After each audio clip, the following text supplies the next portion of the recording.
throw myself instantly in the racist bin here, but the major problem that we do have is a lot of these people don't speak English, so they go down to the beach and they don't understand the importance of swimming between the flags. So they'll fuck off up to one end of the beach and, well, the lifeguards can't see them. Yeah, and plus, there's warning signs out there, but they're in English. So if they can't read English, but I mean, the fact is, it's a big yellow sign with a big red cross through it. You should get some sort of an indication. It's like I know if I go anywhere and I see a big yellow sign with a big red strike through it, I have to know. It's like, okay, there's something wrong here. But you got to remember too that there are fucking idiots on this planet, and I'll bring this up. There was an incident where an ATR 600 had a wrong fuel gauge put into it, and it ran out of fuel over the Mediterranean. And if you watch the air crash investigation thing, they focus on this Italian police officer who was flying with his girlfriend. And they've been just told by the stewardess to put the life jackets on, but do not inflate them until you get into the water, because if you inflate it, you'll get stuck in the plane. So this dickhead copper basically just reaches over and inflates his girlfriend's friggin' life vest inside the plane before it's even hit the water. And then he has a fucking cry that she drowned in the plane. Well, obviously he didn't. Obviously, he didn't like his girlfriend. Well, that's my theory too. I reckon, he's gotten away with blue murder, literally. Fact is, it's like, don't inflate your thing because it increases your bulk. It makes it harder to get out of the plane. And what does he do? He reaches over and inflates his girlfriend's one, but not his own. Yeah, that's one thing I thought of too. And how come you did it? But still, the thing is, you've just been told do not inflate it until you get out of the plane. He's just like, I know better. That's like inflating the life raft before you get it out of the boat. Yeah, it's like, it doesn't do you much good if you can't get it through the fucking door. But that's the main reason why we've got so many sharks around Australia. We've got stupid fucking tourists who go off and act as food for them. I've told Adam all about Bondi Rescue, and I just sit there and laugh. It's like because I'll be on talking to Adam, and I'll be watching Bondi Rescue, and I say, "Oh, they're going to rescue someone." Take a guess, Adam. Who is it? Fucking have to be an Asian today, what? Yes. Well, speaking of lifeguards and shit like that, there's the lifeguards that actually caused the Cronulla riots. Yeah. Yeah, it started off with there was a group of Middle Eastern people down at Cronulla, and this lifeguard basically come down to throw his fucking weight around. Like, you get this with the state emergency service too. They're like little tiny bit of power and they turn into a tin Hitler. And this lifeguard's basically come down, my beach, my rules, bloody blah, and he's got a smack in the head for it, and that's when it all kicked off. Yeah, that was really, because he actually got beaten quite severely, didn't he? Yeah. Yeah. But I understand that. But the fact is, it's like sometimes you do have to be quite stern with people, and he might have approached them a different way in the beginning, and then they might have kept on carrying on. In which case, he amped up the way he approached them. But I know exactly what you're talking about. Yeah, the Cronulla riots. Yeah. Mm. Yeah, that was fucking funny, because like for weeks before it, right, as I was working for a mob called Iplex Pipelines, I was delivering to TradeLink stores and stuff like that, and my run was actually, going down into Cronulla and all this, and everybody was saying, "Oh, we're going to have a riot on this date. You coming? And I live about 10 k's out of the Sutherland Shire at the time. They're like, "Nah, if they get up to me, then I'll deal with it if it gets to my street." And they were also saying too, as far back as then, and the Lebs say that they're going to do something the next night too. And then it kicked off, right? And the cops were all down at Cronulla arresting all the Australians, and none of the Lebs came anywhere near the place. There's two. No, I think wasn't the main protagonist that it started off as the Wogs, and then the Lebs got into it, and then there was a clash between the two. No. It was all against. Okay. No, Fair enough. it was just a whole bunch of white Australians down there, fucking having a big stink, and they were getting arrested left, right, and centre. There was two lebs that, like, one was on a train, and one was just happened to walk in the wrong spot at the wrong time, and everyone set upon them. And then 2 nights later, well, like either 1 night later or 2 nights later, they had people coming up from Victoria and coming down from fucking Queensland and everything. Like, you know, they were tracking text messages and shit. And everybody knew this was happening, right? And then, like, the Lebs go and attack 3 different places that was not Cronulla. It was like Bronte, Coogee, and another place. Yeah. And they just basically walked down the main street, smashing windows and busting up cars and all this kind of shit. And the police were nowhere to be seen. And the next day, we were bombarded with, oh, where did this come from? We didn't see this coming and all this. I'm like, what fucking drugs is everybody on? Yeah, we've actually got a Coogee over here as well. Coogee Beach. Is it full of backpackers? No. Okay, go to the Coogee Bay Hotel in Sydney, and on the back of one of the toilet doors is "Where's Ivan Milat when you need him." I didn't write it. Yeah, well, it's apt.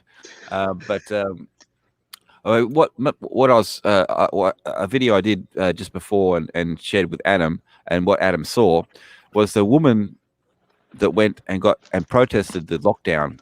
I think it was in Melbourne. I'm not positive. Yeah, the mother. Yeah, with the 4-year-old.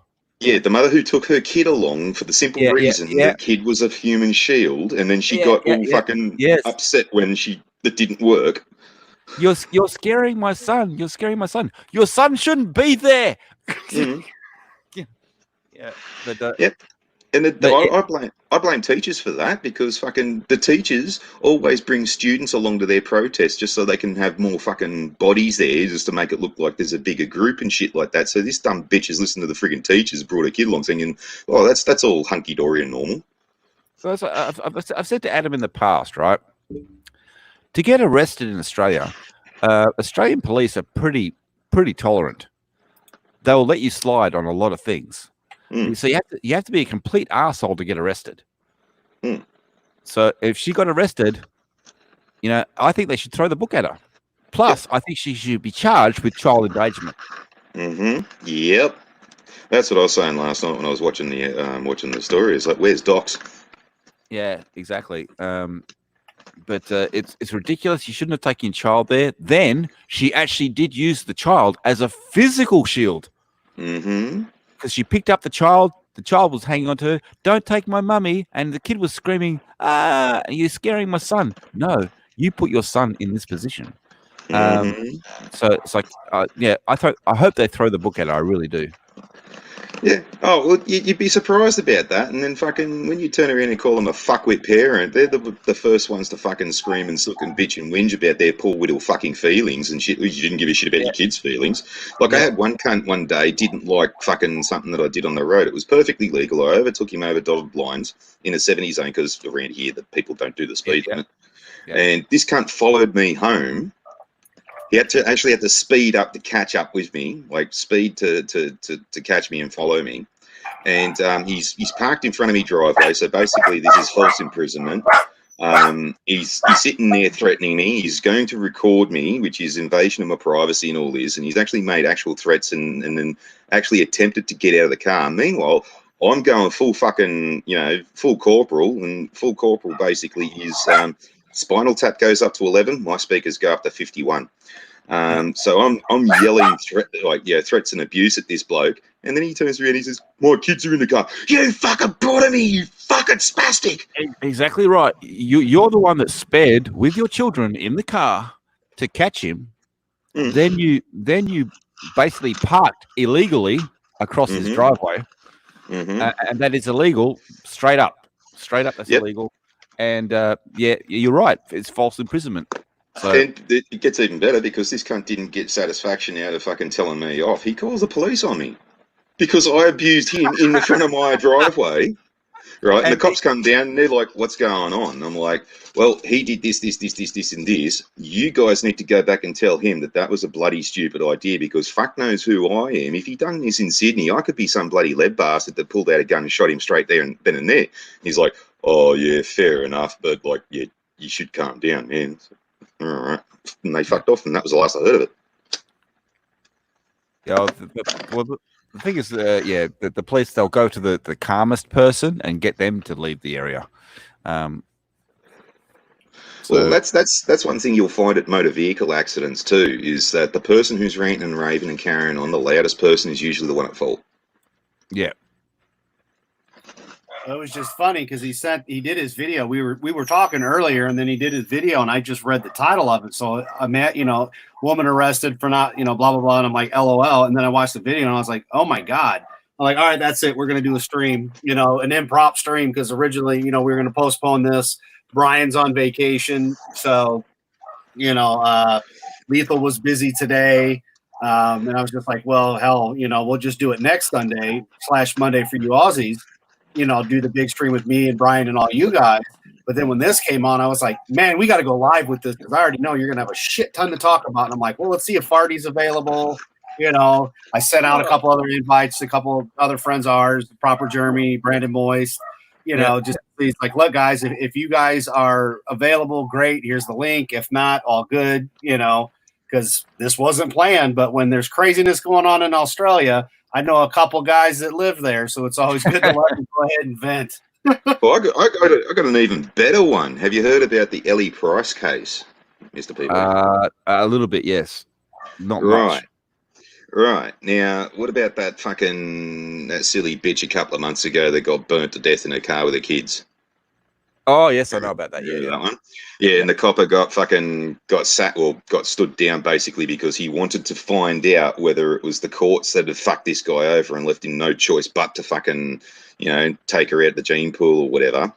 And it's something I've been fucking sooking about for ages, where they keep telling these dumb fucking Sheilas that fucking, oh yeah, no worries, you get the choice in the matter, so you can go and root whoever you want, and if something bad happens, well then everyone's going to feel sorry for you.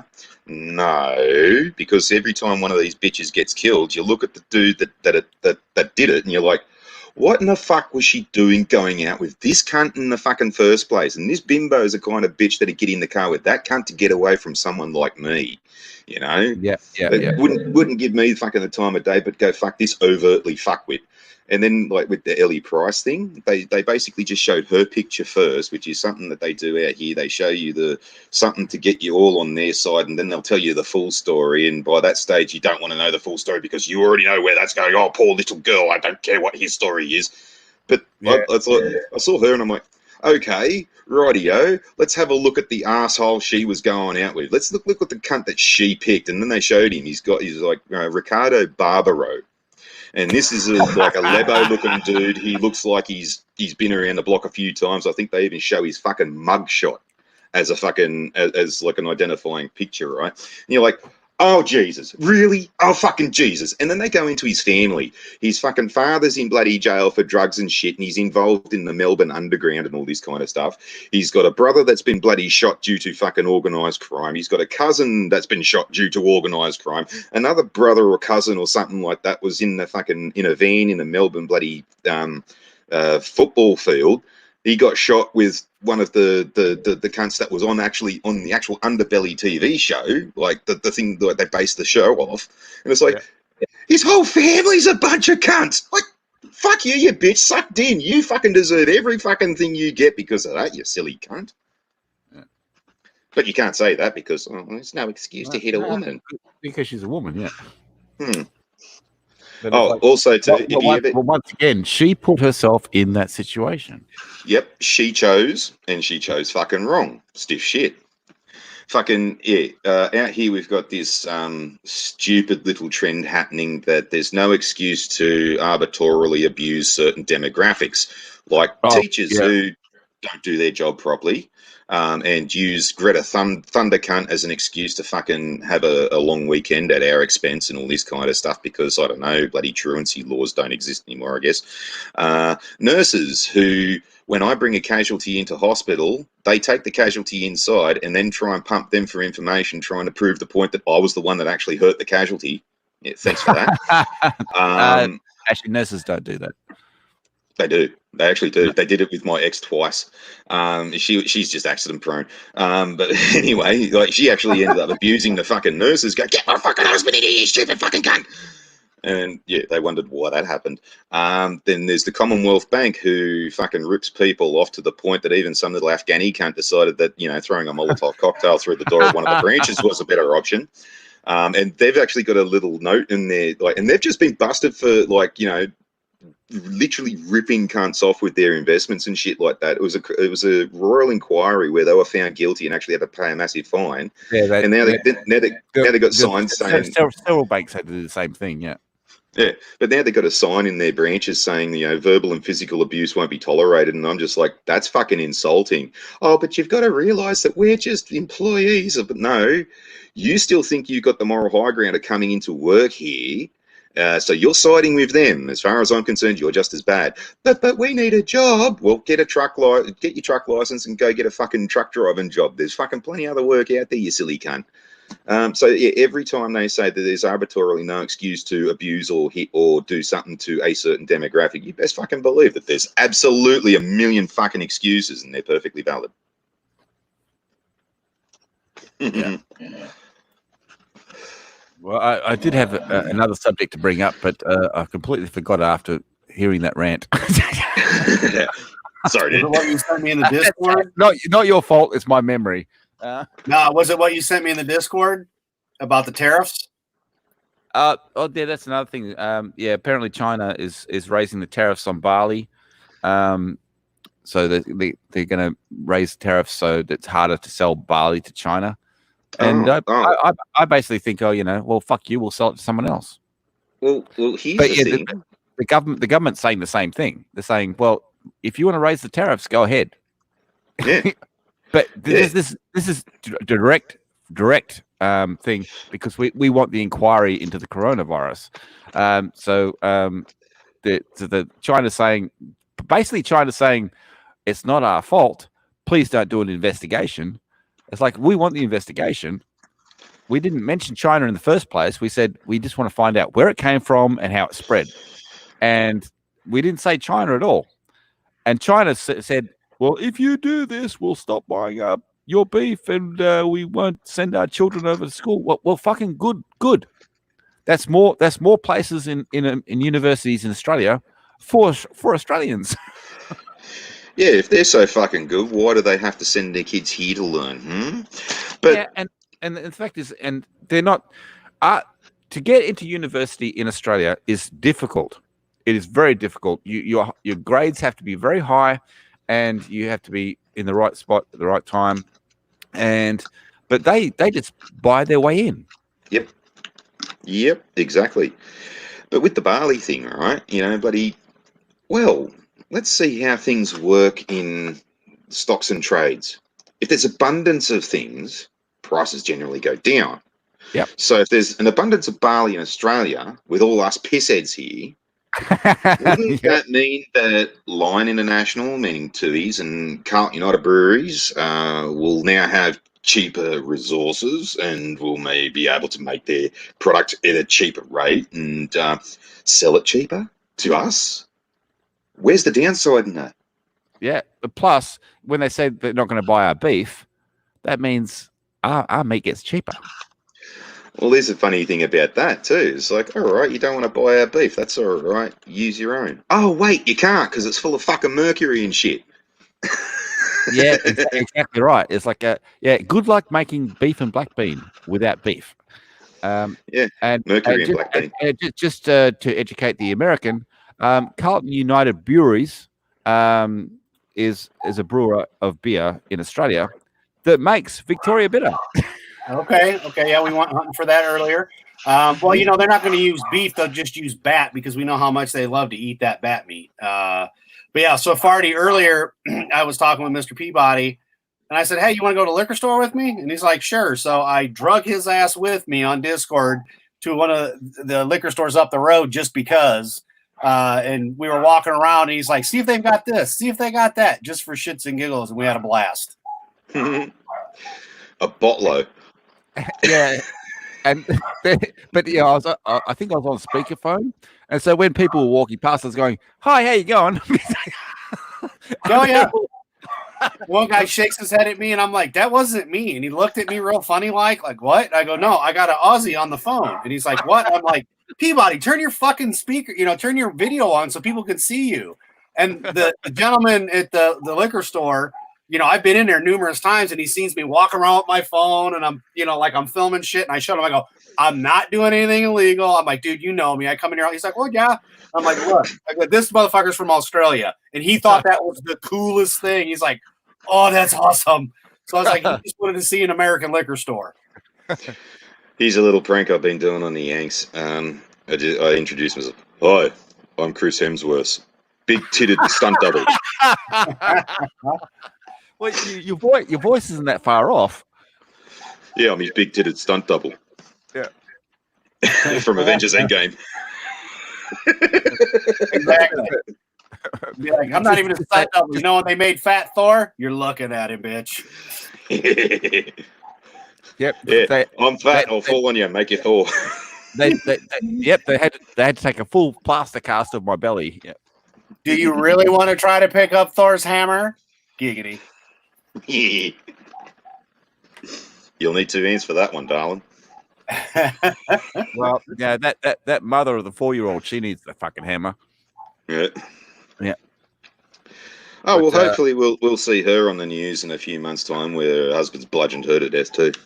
Yeah, well, the fact is, like, you would have seen all this stuff on the news when the government put out its three-phase rollout of the getting out of this lockdown. Mm. And I'm sitting there watching the whole thing. It's like there's no point in watching this because every state's going to have its own fucking rollout. Mm. And it's like our rollout's completely different to your rollout. Mm. So it's like, and then they told us, it's like, well, because that happened what Thursday or Friday, and they told us, it's like, well, we're not going to know shit until Monday. Mm. So it's like, yeah. Well, But to tell you, the other stupid thing is like they said the third phase they're going to open pubs and clubs, but there's still going to be social distancing in a fucking club, in a pub. Really? How are you going to work that one out? It's just the same as it doesn't work here because, like, well, we kind of didn't really do much in the ways of restrictions up where I'm at, and that's mainly because we're out the back of fucking buggery where I'm at. Yeah. So all the shops didn't shut. We had shortages in the local Coles, but the local Coles is fucking disappointing at the best of bloody times. And like, no shit, you'll go up there for one specific ingredient and they'll have everything. All the shelves will be fucking full except for the specific item that you want. The one thing you want, yeah. Yeah, so like, the shortages didn't really bother me and all this, but you still had people that were shopping and all this kind of stuff. And I went up one morning just to get some smokes and a couple of cans of cat food, and fucking there's a security guard there saying, oh no, we're only opening for the first hour for nurses and emergency service workers and all this. And I'm like, are you a healthcare provider? And I'm like, well, technically. And he's like, well, you are or you aren't. I was like, well, don't give me the fucking attitude, dickhead. Look, I'm ex-rural fire service. Oh, you're a firefighter? Well, yeah, I still turn out to MVAs. And I've been formally trained as a medic since I was 8 years old in St. John's Ambulance Brigade. So, yeah, technically I'm a fucking healthcare worker. Frontliner, yeah. Yeah. He's like, oh, well, I'll need to see some ID. And I'm like, well, the only thing I got's the badge in my wallet. And that'll do. It's like, well, if that's the fucking prerequisite, fucking shit, any cunt could, The funniest part about it is, though, that there's a hospital in the main town, and there's also a Coles in the main town. It's easier to get to than the one where I'm at.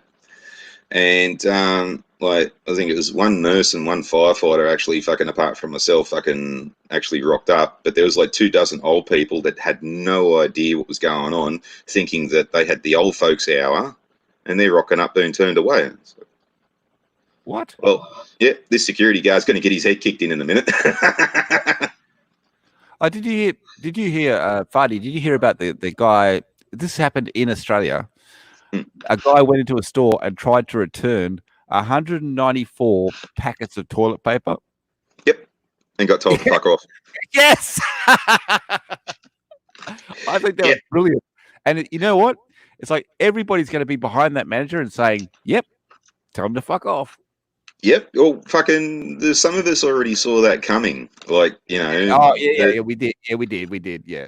Yeah, when they realise that they're not going to be shitting through the eye of a needle at 100 paces, that they'll like, oh, well, we were silly, so we'll try and get our money back and all this kind of shit, and their fucking credit card bill came in, and like, I'm like, it's going to be funny because they're going to get told to get nicked. Yeah.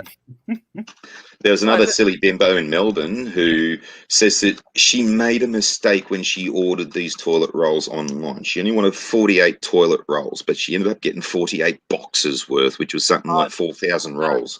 That was true. That was true. She thought she was only buying 48 rolls. But yeah, the fact is the toilet paper was actually packed in boxes, so they gave her 48 boxes. That is true. Well, my point of view on that is actually that, like, this fucking truck rocked up and then, like, you know, 5 dozen boxes of bloody bog roll just was left on her driveway, and all her neighbours started looking at her like, you're a fucking idiot. And she's like, I've got to make it public that I'm not a fucking idiot. I made a mistake. It was a typo. Yeah. Sure, darling. No, you can understand how that could be a mistake done. But when they delivered it, she should have said, well, it should only be one box, not all these 48 boxes. Yeah, you've got the option to not accept the delivery. Yeah, don't accept the delivery. Yeah, but if you accepted it, and now you're turning around and say, well, it was a mistake, I was like, well, that's on your shoulders. Yeah, that's why I reckon it's more on purpose she did it on. Yeah. These are fancy. These are fancy too. Yeah, stocking a fallout shelter. Yeah. Yeah, these were fancy, and I reckon also too that she had the thought that she was going to make some bank on it as well. And like when everyone sort of gave her the impression that no, this is war profiteering. You're a cunt. I made a mistake. Sorry. Yeah, it didn't work out too well for all those people hoarding the toilet paper. Oh, you heard Boris Johnson in the UK. He wants people to go back to work. He told them not to use public transport. Plus, they're not allowed to use their car. That's my favorite part, Farty. What if your job is public transport? Well, yeah. Well, here's an even funnier thing too, because London's got a congestion tax. Yeah. So I wonder if they're going to repeal the congestion tax for people who have got no choice but to drive because they can't use public transport or don't have a bike and shit. Well, no, they're told not to drive. They've been told you can't drive, and they're told not to use public transport. So that leaves push bikes or skateboards. But he wants everybody back at work. Yes, let's put people on push bikes, and they're going to be riding in close proximity to each other with a virus that's spread by. They're going to be breathing heavy. Yeah. Exactly. Yeah, that's where I was going with that. yeah, that sounds like a brilliant idea. But that's the other thing. The other thing I was going to talk about is sneeze guards. Sneeze guards are no good. They're not going to save anything, because the fact is, this is what the whole thing they're going by is sneezing and coughing, right? No, it's everything you fucking touch. Yep. And this brings on another thing too. Have they done this in Coles over your end of the country, where you can put your stuff on the little conveyor? The person, like the cashier, will fucking pick your item up, scan it, put it on another piece of the counter, and then you've got to put it in the bag, because somehow them putting in the bag is going to contaminate them somehow. Yeah, it's bizarre, because I mean they've already touched it. I know, and then they're going to touch everybody else's shit too.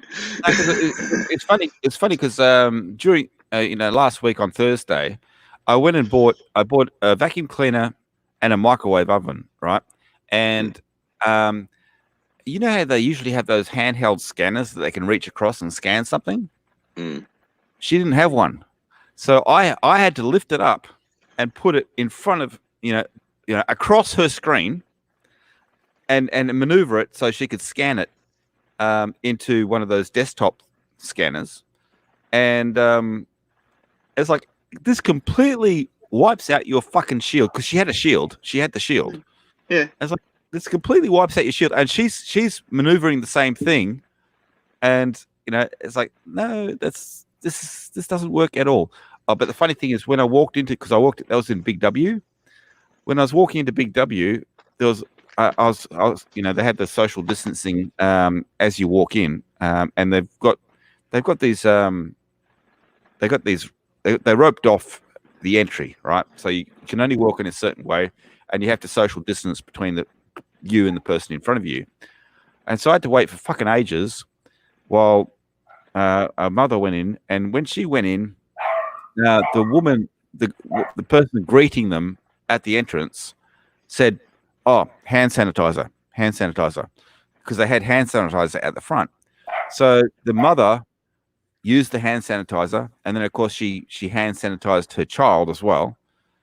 And then there's an old guy in front of me. So the mother went through, and then the old guy, I don't know, he spent fucking half an hour sanitizing his hands.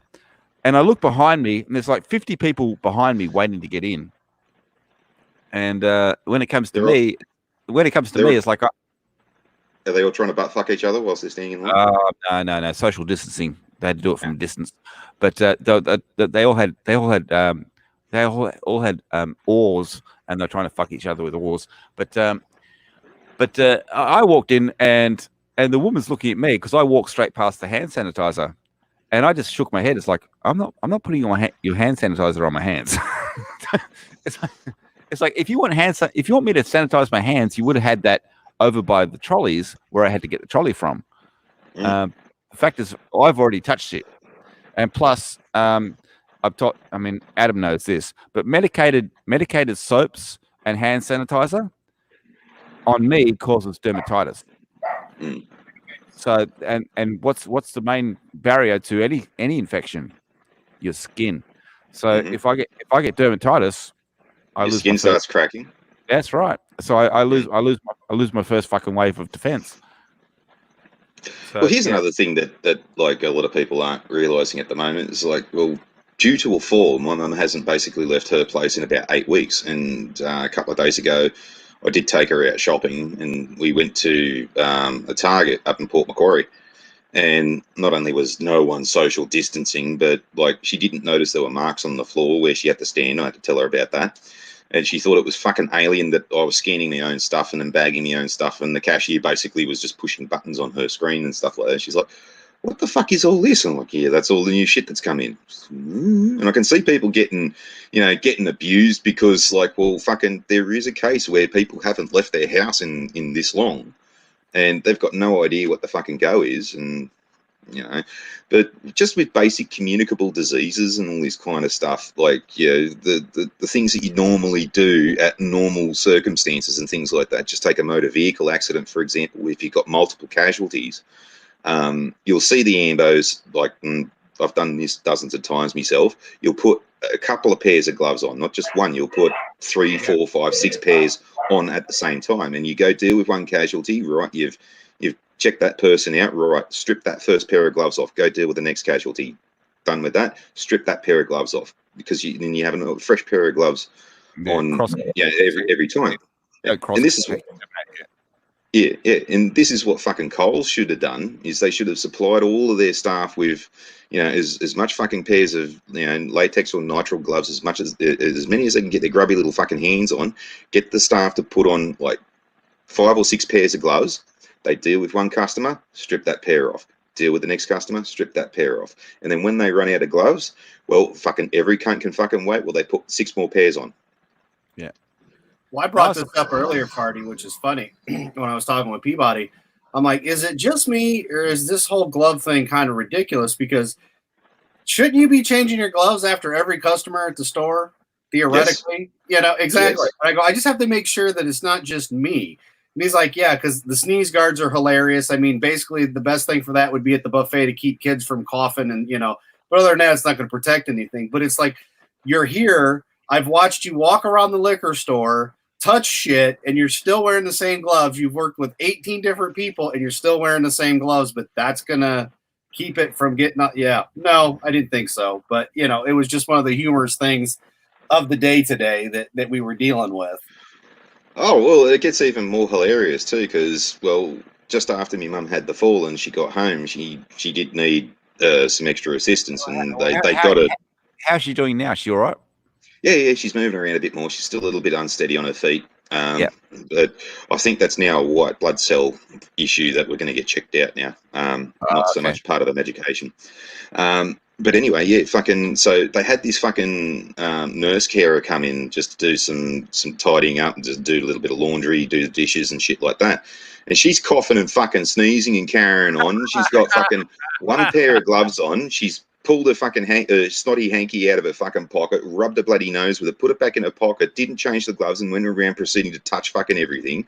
This concerned Mum so much that, like, fucking as soon as she left, she rang the fucking the mob and said, don't worry about your service. I'll handle it myself. Yeah, understandable. Well, and then back to the liquor store bit, and the gas stations, because I took Peabody for a ride. We stopped at quite a few places, but it's like the random X's, in places like your mom didn't know what that is. And to me, as a kid, it was always, isn't X where the treasure is? So I just want to see somebody trying to dig up the damn X to find the buried treasure. I told Adam, I said, like, if you stand on the X, does something fall on your head? Yeah, like the Acme safe comes flying because, Roadrunner and the Coyote, Wile E. Coyote. It's like, goodness gracious. If you stand, this is going to be one that'll show my age. If you stand on the X and you say, I don't know, do you get green slimed? Right. Or if you stand on the X and say water, does a bucket of water dump on your head? Better yet, the oatmeal bath. Could be. So I guess you guys are a little bit too young for you can't do that on television. No, I knew exactly what you were talking about, and we're all close in age. Peabody's got you close to 8-9 years, and you already know you and me are a couple years apart. So yeah, we're all right in the same age. All right. No, obviously I've been watching different things, but I don't understand the green slime thing. But there used to be this. Yeah, there used to be this Canadian TV show called "You Can't Do That on Television," and I know that. Yeah, I know that show. Yeah, the running gag where if someone said "I don't know," they get green slimed. Yep. Hell yeah! Just a bit of an obscure reference. That's all right. Sometimes we know you forget, and I mean, as much TV as we've all consumed recently. Yeah. It's amazing we're not all having seizures and completely brain dead. I'm old.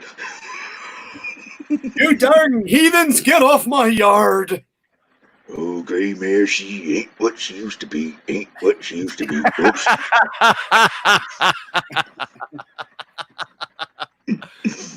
That reference I understand.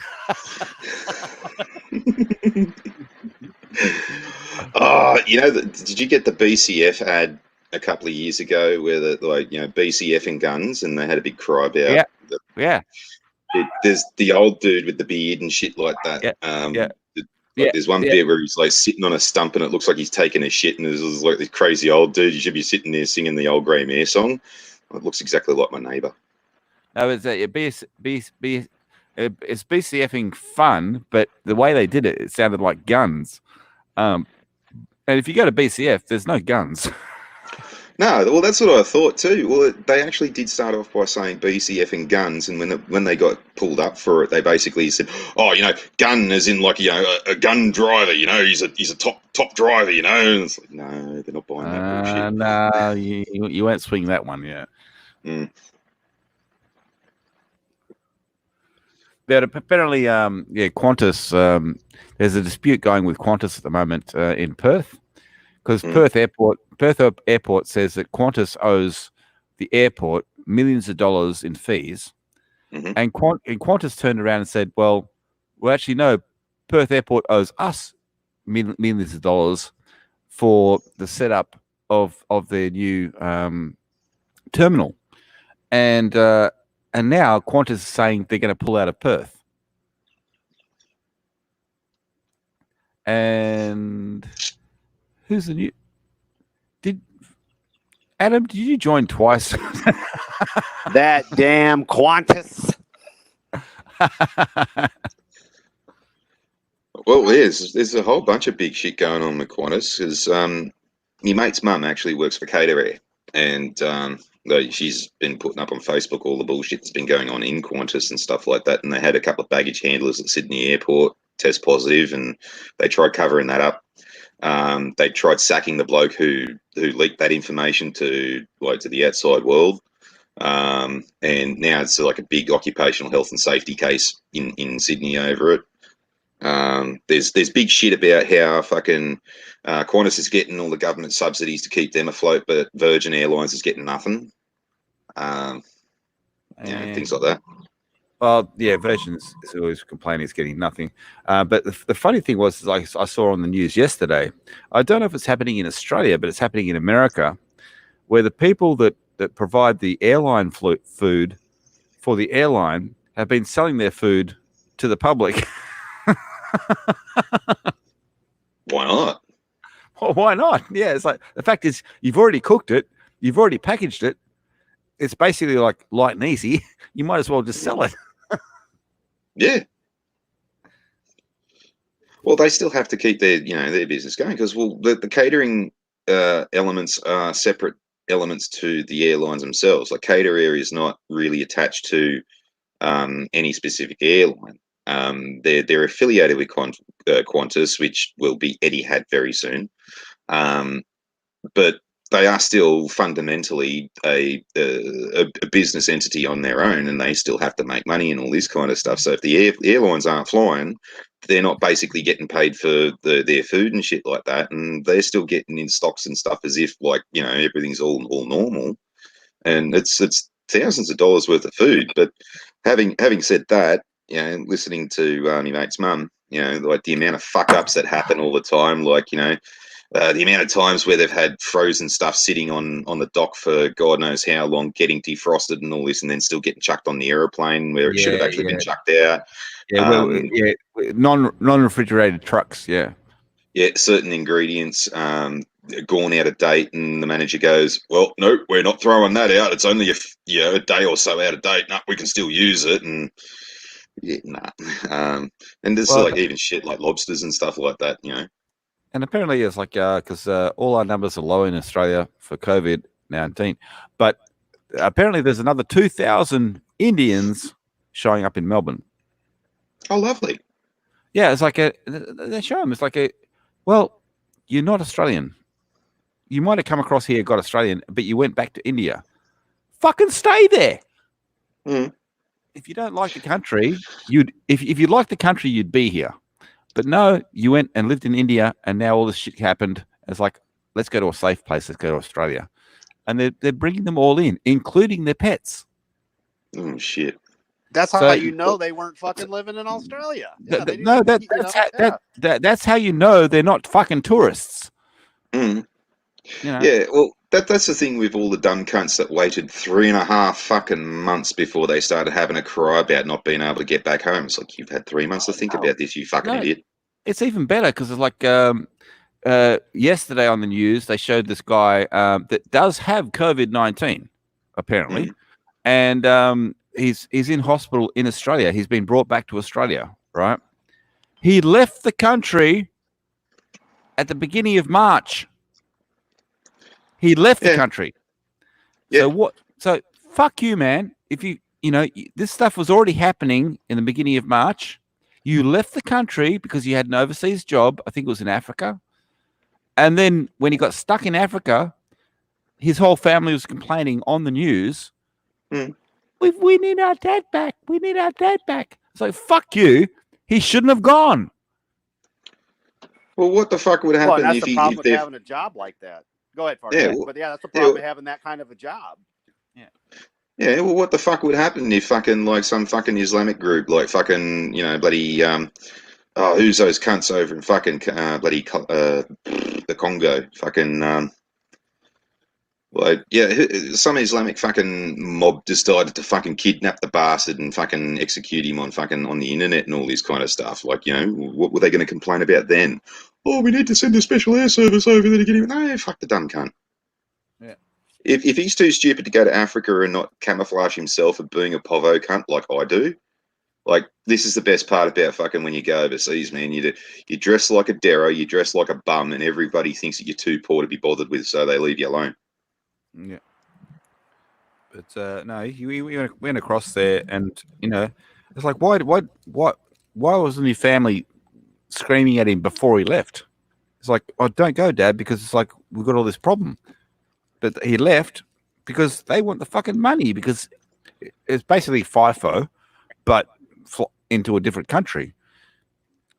So, right. But here's where that bad information comes from. Because remember, when this first broke, it's not contagious by human to human. It's just the flu, man. Because keep in mind, that was the first things that, well, I don't know about you guys, but that's the first thing that we were hearing in the States. Oh, man, it's just a flu. Don't worry. It's just, flu. But by the beginning of March, we knew. Yeah. Oh, I know. But you still got those dumb cunts, as both of you guys would say, that don't, no, it's just a flu. Even though there's proof.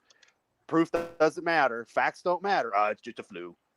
It'd be more the point of fucking, there's this massive fucking attitude around the world, and this goes everywhere, that like, oh, that'll never happen to me, and then it does. Yeah. Complete denial until it hits you. Like I said, to both of you, you've heard me say this, and I've said it on numerous streams. My state was like, okay, here's what happens. Here's what can happen. Stay at home. If you have to go out, protect yourself, wear masks, wear gloves, whatever.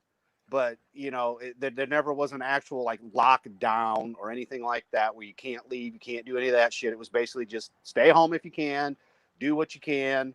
If you got to go out, here's what we suggest you do. And it's been that way pretty much this entire time. So that part I'm happy for. Yeah, as far as I'm concerned, nothing's really changed. The only thing that's changed is like, if I go to the doctor, now there's hand sanitizer outside. If I go to Big W, now there's hand sanitizer outside. Oh yeah, that hand sanitizer. And here's the kicker. I went to buy tobacco from Smoke Mart, and Smoke Mart was selling masks. It's like, I know the only thing you're worried about, Peabody, is if you stand on that X, whether or not a safe's going to hit you in the head. That's right. Yeah. Well, that's some anvil. Yeah. Yeah. Things have actually become easier. I mean, like, I can get bread and milk through the Macca's drive-through now. Yeah. Yeah. But and the other thing is, like, it got easier to drive around because you didn't have the school pick up and school drop off, so congestion dropped off. Yep, it's a wonder how easy everything is when you don't have a dozen silly bimbos trying to fucking navigate their way around in gigantic four-wheel drives that they simply can't control in the fucking first place, but refusing for something smaller. I mean, Adam knows. I did a video on that a long time ago, and I said, if you can't control it, don't fucking buy it. But yeah, they all have these big SUVs, and they can't even see over the fucking dashboard. Yeah, well, those kinds of cunts, I reckon they should actually take their licenses, because I can prove the point that I can put a 42-foot long fucking vehicle in a fucking parking spot. I can reverse park a 42-foot long vehicle. They can't reverse a 10-foot long fucking four-wheel drive, and they think that's too hard. Well, then, okay, you can't drive. Relinquish your license. Well, I used to do a job, and I used to be able to reverse park a 28-foot trailer. So, and that takes some fucking skill. But yeah, they complain. They come over here and they complain. It's like, well, go back to your own country where they won't allow you to drive at all. Yeah. But yeah. But have you seen?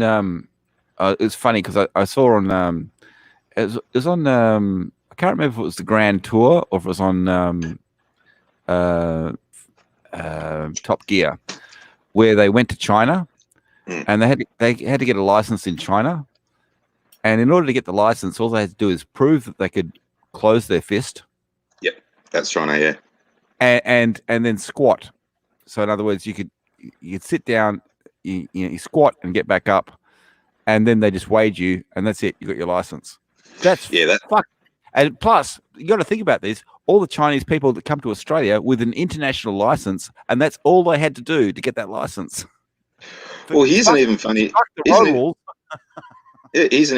thing about that. Like when I was 19, I went to America for the first time, and I had an international license. And the international license you get here is literally just this little cardboard book, and they just literally chewing gum your fucking photo into the back page, and they put a stamp that intersects the corner of your photo and the book. So, like, you can tell, like, from the stamp whether the photo's been changed and all this kind of stuff.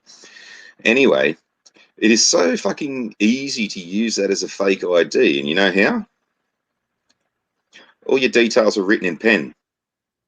Oh, so I just changed a 9 to a 7, and I was instantly 21. And it worked so well. It's the dodgiest looking fucking thing on the planet. And I had 2 British Sheilas with me, and they had their like university IDs, which had done like proper, plastic card driver's licenses and stuff like that. I walked in, I showed them my dodgy fucking piece of cardboard, and they're like, "Yeah, you're all right." And then they knocked the 2 Sheilas back, and they said, "Oh no, like, yeah, that looks like it's a fake ID." And they're like, I went, "Well, what about this?" And they go, "Oh yeah, but the stamps fucking prove that it's real." I'm like, I folded the 2 pages back to where they're written in my details. I'm like, "Look at that." And they're like, that's fine. Alrighty. I showed them the actual fake ID, and they bought it. Fucking Jesus Christ. That's funny going over there too. Like, fucking, I ordered my second drink on the United Airlines flight, and the stewardess goes, how old are you? And I'm like, I'm 19. And they, but yeah, we can't serve you. I'm like, why not? And they go, this is an American Airlines, and it's American laws. And I'm like, we're over international waters, darling. There are no laws. And she goes, good point. Yeah, it's a good point. If it's an international flight. Mm-hmm. Yep. So they kept feeding me drinks. Very nice. Even as we were inside the United States economic zone too, so like within 200 k's of like Los Angeles, they're still giving me drinks. He wanted his drink on, and he got it. Let's face it, it's a long fucking flight, and there's no way you're going to get through it without the drinks. Tell that to British Airways. British Airways is different, yeah. Yeah, they fucking hate it when Australians get drunk, because we've got dickhead cricketers who can't handle their bloody piss and carry on and stuff like that. Where with me, the 2 fucking bourbon and cokes that they gave me only got my little fucking toenail drunk. And fucking all I wanted to do is get drunk and fucking pass out, go to sleep. That's what would have happened when they cut me off. That's what pissed me off. They wanted to kick me off in Singapore too. I'm like, what the fuck? No, I had a good trip back from when I came back from New Zealand, because the piss was free. So I just keep on bringing it on. Yeah, same on international flights. Yeah, but it was international. It was New Zealand. So it was New Zealand to Perth, and it was a 7-hour flight, something like that. And yeah, all the drinks were included in my ticket. That's flying. Yeah, that's flying. Yeah, but it was such a boring flight.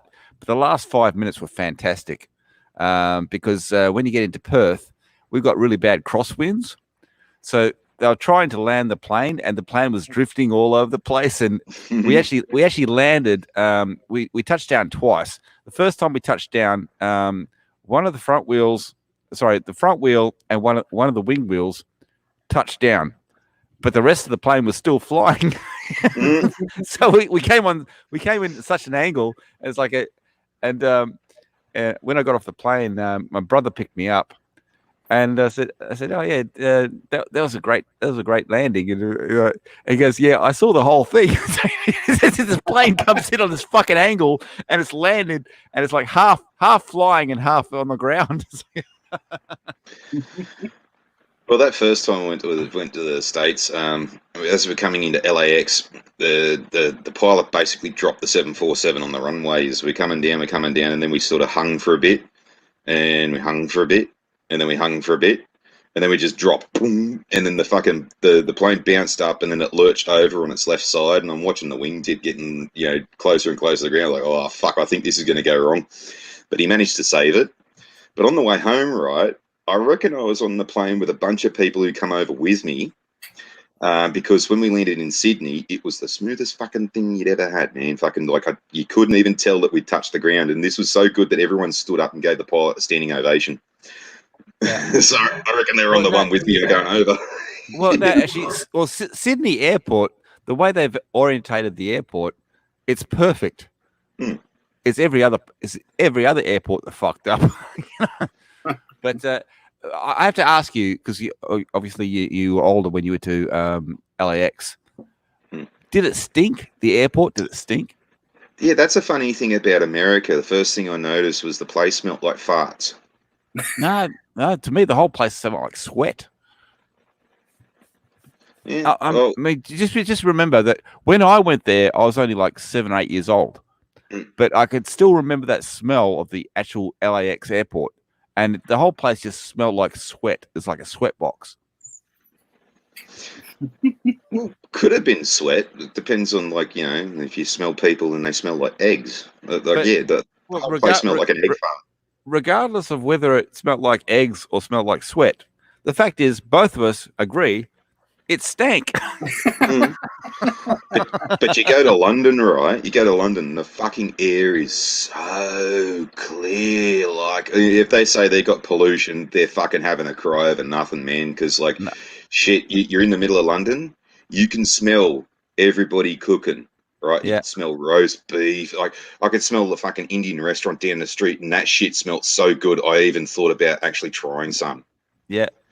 But the one thing I remember about London airport was it's just fucking freezing. Oh, yeah. Yeah.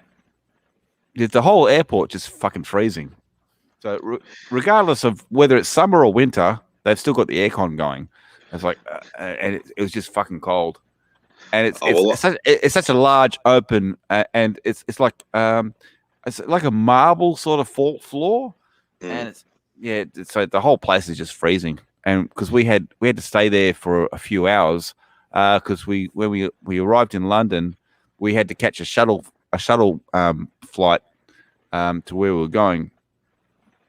But British Airways is like with kids, they're fantastic. If you're a kid and you go on a British Airways flight, they just give you shit.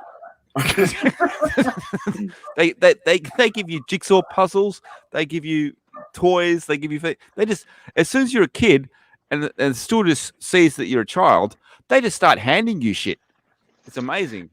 It's funny, yeah. They give you shit as a kid, but when you get and become an adult, they give you a different kind of shit.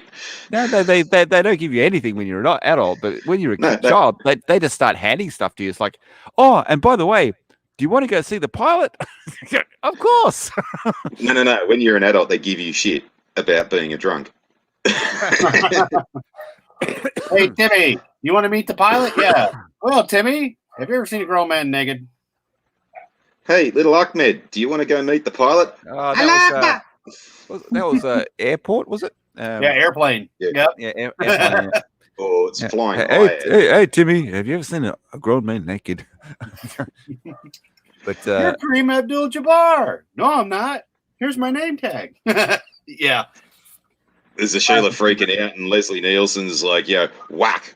Wake up yourself, whack. And then someone taps him on the shoulder and it's like, oh, the pilots need you in the cockpit. And he's okay. And then he turns back, gives her another smack in the head, and then walks off. Oh, yeah. Just one for the road. Striker. Head striker. Yeah, but it's funny, like, the difference in attitude of the different airports as well. Because, like, I've got a cigarette hanging out my mouth before we've even gotten off the plane. Like, I've literally got one as everyone's standing up out of their seats, right? It's not lit or anything like that. I'm preempting getting out of the fucking terminal. Yeah. And walking through LAX, I pass a couple of LA airport coppers, and they're like, there's no smoking in here. And I just went, is it lit, fuckwit? And just kept walking. Exactly. Is it lit, fuckwit? Yes. Well, you gotta look at it this way. It's like, did you really give yourself the best impression by saying that? Oh, fuck I think he's right on, man. He's spot on there because, it's just hanging out of his mouth. It's not lit. He's just getting ready to go out, light up a cigarette after a flight, and, oh, there's no smoking in here. Well, is that fucking lit? But I think me and Fadi would have to agree that Sydney Airport sucks. Oh, yeah. Yeah. Yeah, but when you go through London, right, you do that with a cigarette hanging out your mouth. You just get all these funny looks from people like, yeah, you've been flying a lot. Yeah, you've come from a long way. Yeah, look at this cunt. He's ready to go for a smoke already. Yeah, look at this cunt. I think it's funny. But if if I have to fucking point out the fact that the cigarette is not lit, there's not a glowing cherry on the end, and it's not billowing smoke, then yes, you deserve to be called a fuckwit. Yeah, because I mean, your lighter's not out. You're not trying to light it. Walk through. You just got it in your mouth. You're ready, so that when you get out, you can fire up. And fuck, depending on when you're talking about, you used to be able to smoke on planes. You used to be able to smoke everywhere. Well, here's another funny thing: Chicago O'Hare Airport have smoking rooms and stuff like that, and it's fucking hilarious because it's a glass enclosed room, but it looks like it's frosted glass, and like you walk in there, and it's a massive Dutch oven. Smoke, yeah. Yep, it's a massive Dutch oven. Bangkok Airport's the same thing, but you go to Morocco, right? And it's this gigantic hallway. It's like no partitions or rooms or anything like that. And there's like this little plinth, like it's a 10-foot by 10-foot plinth with 4 posts at either end. Standing on the plinth, you can smoke. Standing off the plinth, you can't smoke. What's the fucking point? Well, that's the thing with like in Brisbane, you can be charged for smoking walking down the street. Yeah, they tried doing that around places like Manly and shit like that. But I mean, because they apparently, if they allocate areas for smoking, that's where you have to smoke. So you can't walk down the sidewalk smoking a cigarette. But have you ever flown into Brisbane? I can't remember exactly where you're from, but if you ever flown into Brisbane, and the plane's coming into land, right, and the Brisbane airport, the runway is out on the water. So you're looking out the window, and all you can see is fucking water, and the plane's about to touch down. You think, what the fuck? Yeah, that's like the third runway at Sydney Airport. That's mainly all in Botany Bay and stuff like that. And you come in from the ocean, and it does look like you're coming in the land in the bay. Yeah, but it's like because you look at, because I mean, it's not that wide of a runway, and when it comes in, it's like you're looking out the window, and all you can see is water, and the plane's going lower, lower, lower, and you're thinking, what are they doing? Like, well, Adam, if you Google Brisbane Airport, you'll see that it's out over the water. So it's basically just the runway. There's nothing on either side. And when you come into land, it's like I'm gonna die. Well, that's the thing. Yeah, you're coming into the Sydney Airport, and if you're coming in from the ocean side, and as you're banking around and stuff, and you're getting lower and lower and lower, you just can't help but look out the window and go, "Fuck, that looks cold." Yeah, it's like, do I need to swim? Do I need to switch into my? Sorry, do I need to change into my swimming trunks? Then you also look down too and see some of the waves, especially it's a windy day, and you're like, Pacific Ocean, my fucking ass. And by the way, it's like I also better inflate my girlfriend's life vest. Here you go, darling. Hey, what did you do that for? Because that's the tradition. You got to inflate the girlfriend's life raft. But I'm not your girlfriend. Doesn't fucking matter, darling. Sorry, but you were the girl standing next to me. So. Yeah, that's not what I'm telling the news. You're going to be dead, so you can't confirm it.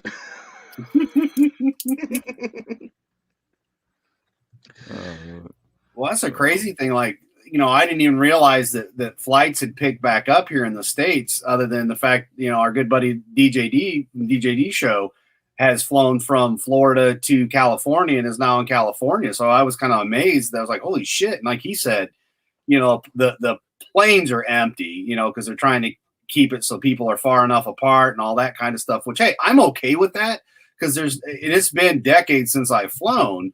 But nothing worse than being in this little itty bitty seat crammed in, with somebody else, and then you got to get up next to a fat person. I mean, well, dude, any person. I mean, it doesn't matter. There's just not that much room because they try to cram so many people in those flights, which I get. But man, the seats are tiny. You got 2 seats by the window, and then let's say you're in the center seat in the middle, and then you got to piss.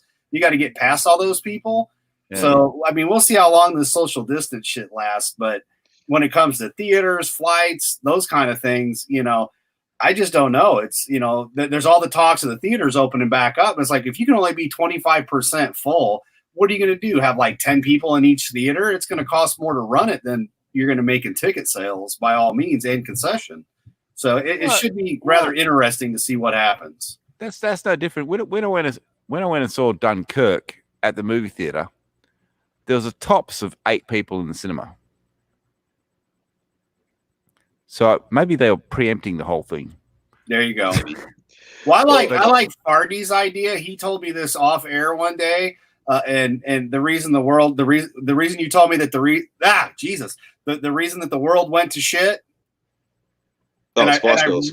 The Spice Girls. I was laughing about that today as I was driving around. I was thinking about that. I'm like, God, that's funny. Let him tell the story, Peabody, because it's really fucking funny.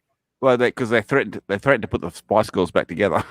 No. Like 1995 to 99, you have to admit, was like that'd have to be the best set of fucking years that the world has ever seen, right? It was fucking awesome. Like, we were heading into the future. Every kind of jobs, everyone had money, everything was great. There was no war, well, hardly any wars going on, or none that we were involved in anyways. And like, shit was just fucking good, right? The Spice Girls were around. We had something to perv on and all this. All of a sudden, they break up, 9/11 happens, and everything's gone to shit since. And I reckon if you translated fucking Osama bin Laden's videos properly, he's just sitting there looking about, bring back the Spice Girls or I blow shit up. No Spice Girls, no living. The world is not worth living with no Spice Girls. Bring it back to the Spice Girls.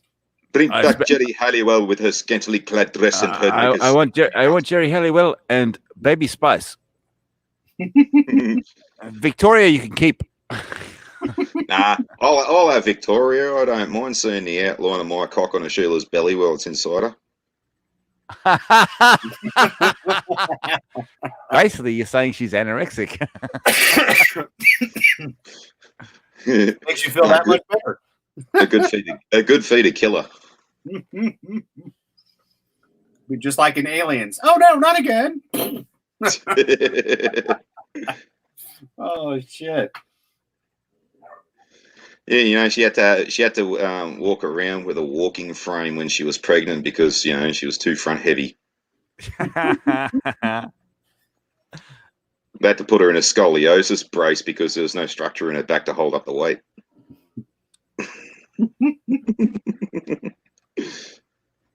And this is why it's always fun to hang out with Aussies. Is that poor kid Brooklyn though? Like, it turns out that like his dad, fucking David Beckham's a real fucking asshole, and I'm pretty sure it's just more the point that he's just too stupid to realise, and like because his son puts out tweets and shit like that, and his dad just comes up like, "Hey, that's my jacket," and shit like that. It's like, fuck off, Dad. But I'd love to fucking meet kids like that, like hey, everyone was wanking over your mum before you were born. So go to Pamela Anderson's kids and say, hey, check this video out.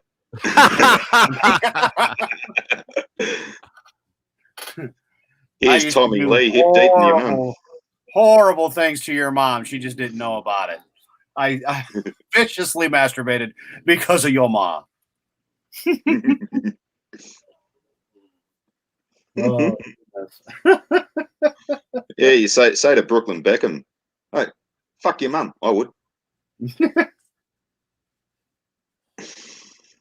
Oh. Nice to meet something that came out of that vagina. I can't wait to put something else back in it. You lucky cunt. You've already been where I can't get to.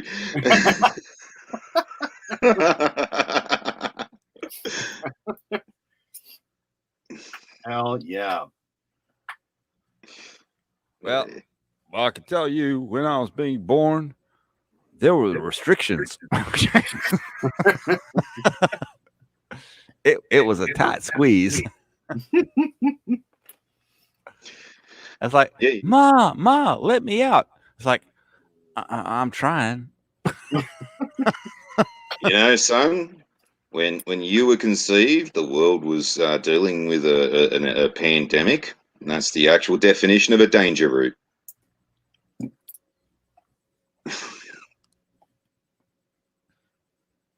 it will be interesting to see where things go from here. Like we've all discussed on many streams and everything else. And it's just, it's like the more people are fighting it and then they don't understand what's going on. One of the greatest memes I think I saw was saying, "We want everybody to wear a mask, then why are businesses closed? And why do we have to wear a mask if businesses are closed and the mask doesn't do anything?" Yeah, that's the other thing. It's like, where was it? I think it was Sydney, or it might have been Perth. They opened the iPhone shop, but before people could go in, they had to use hand sanitizer and they had to put on a mask. Why? You know, it doesn't make any sense to me. Yeah, there's so many things that sort of counteract the minimalist fucking precautions that we are putting into place that just renders all the precautions fucking null and void anyways. Yeah. And like, you know, if you really, really, really wanted to do it properly, then I'd just get called a fucking Nazi again. So if you don't want to listen to me, you can all get fucked. Don't expect me to cry when you die. Right. Well, you think about it. It's an iPhone shop, right? What have you got? You got iPhones, and you got stuff that people pick up and have a look at. That's hundreds of people picking up the same thing and moving it around, and then putting it back down, and the next person comes up and picks it up. So yeah, the face mask and hand sanitizer are going to do shit for you. Well, then there's the technicians too, because let's face it, you know, you got your phone up to your face and you're spitting and carrying on all over it, and then you're handing it off to some cunt who's going to do something with it, and if you need it getting serviced or something like that. So you're basically just giving them a bag full of fucking your infected gobs. But also, have you seen there's a commercial on TV in Australia at the moment, where it's a cartoon. And it shows kids, and it's talking about germs, and they go on about germs. Germs are bad, and the only way to fight them is a vaccine. And I think they missed the fucking point. A vaccine is for viruses. Doesn't do shit. Doesn't do shit against germs. So it's like I watch that commercial and think, oh man, you guys are fucking stupid. Yeah. You know, it's like so you're sending the wrong message, and plus it's in cartoon form, so it's for children, so they're getting the wrong message. So as far as they're concerned, this is how you fight germs. No, how you fight germs is you sterilize things and you keep your hands clean, and that's the way you do it. A vaccine's not going to do shit for you. And especially considering vaccines simply don't work against the People's Liberation Army. No. Well, actually, that's the vaccine we need. Sterilize the chinks. Yeah, it shouldn't. Yeah, don't worry about COVID-19. We need a vaccine against CCP. Yeah. Well, the concerning thing about me is, like, with my military background and all this kind of stuff, my name's on fucking a lot of documents and things like that, so it's not a fucking secret. And I'm expecting that if indeed we do get invaded, people like me will be singled out and all this kind of stuff, because I'm still a male of fighting age, even though I'm fucking old and decrepit and shit like that. I'm in no fit state to fight a war nowadays. But fucking, I'm probably going to be rounded up in the first round and all this kind of stuff, probably summarily executed. I probably won't even be fucking pulled out of my house. They'll probably just shoot me at my front door. And if I do decide to grab me gear and go bush and try and find a firearm and something like that, I fucking guarantee you every limp dick fucking poofter, fairy pinko faggot fuck in this fucking place will give me up in a heartbeat. It wouldn't even need for them to fucking be threatened, like, you tell us where he is or else we'll fucking shoot your dog. No, they'll just like, hey, we know where this guy is, you know, fucking, he's up there, go get him. Yeah. So I can't trust any cunt in this country to fucking, you know, do the right thing. So I don't even know whether it's even any point in me fucking acting against it if they do it. They won't do it. It'd be China against the rest of the world. It wouldn't happen. That's what we're all hoping, you know. I mean, granted, party has had some very very open-minded, and I'm not here to stir pots or start shit, but there were things he said that I never really thought of. Granted, I don't live where you guys are. I do want to come visit, but I understand where he's coming from when he's told me some of the things, especially being, ex-military, ex-firefighter. It was kind of like, I get your point, bro. Yeah, I can understand why the anxiety there and whatnot. Well, Fadi would know this anyway. It's like, even if we were on our own, it would still be a hard fucking slog.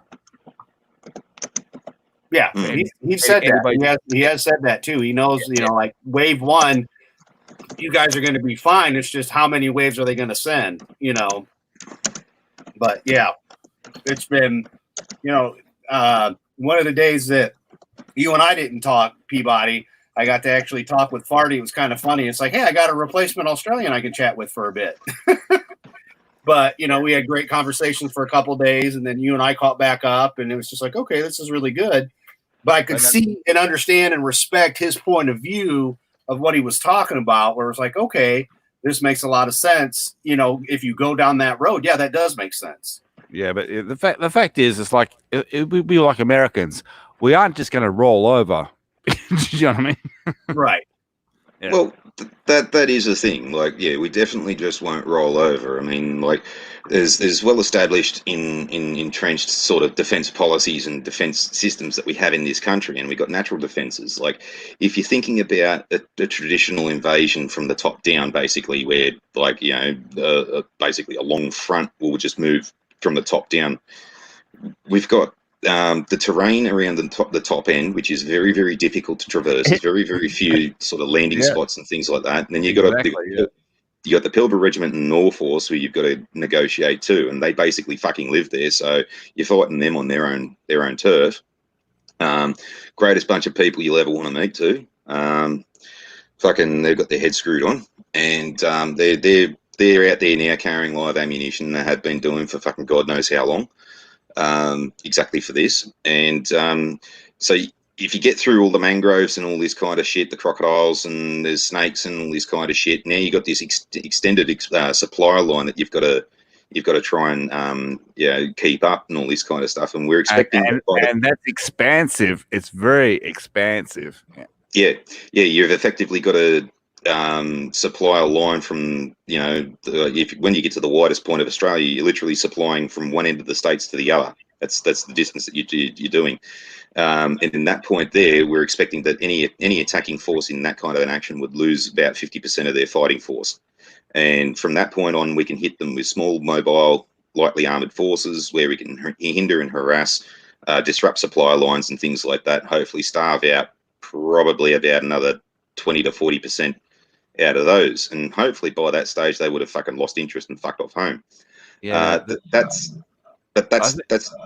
if we don't fucking have what the other sort of thing that we've been expecting from the Indonesians with their fleet of container ships actually pulling into Australian ports as a routine thing. And how many people do you think you can fit on a container ship? If they hit Sydney and they're in Port Botany, there's a bus station just across the road from P&O Containers in the middle of the night. Fucking dozens of people can just jump on buses. There's your transport. They're like 20 minutes from Land Headquarters, 2nd Military District, which is Victoria Barracks. They're like 30 minutes from fucking Sea Headquarters, 2nd Military District, which is Garden Island. There's Police Headquarters. There's fucking Defence Plaza. There's a whole bunch of shit that you take, and if you really wanted to shut Sydney down, all you need is like 24 people with a shit ton of supplies and ammunition taking up elevated firing positions in tall buildings and stuff like that, sniping cunts if they're trying to attack, and you could shut the place down for ages and turn it into a massive kill box. Yeah, I think the biggest threat to Australia at the moment is the Chinese airport in Darwin, which they have extended to take larger planes and jet fighters. That's probably the biggest threat to Australia at the moment. So Darwin, I don't know why the government allowed that, but they did. Oh, because we got fucking turncoats in the government. That's why. Yeah, so they wanted money. This goes all the way back to fucking Paul Keating. I mean, like, you know, fucking, he got in bed with bloody China because he was investing in pig farms over there. Yeah. And I was also telling Adam about, you know, our Prime Minister, how he comes on and he says whatever he's going to say, and then when he's waiting for questions from the press, he has this dumb fucking smirk on his face, like he's the fucking king shit. Mm.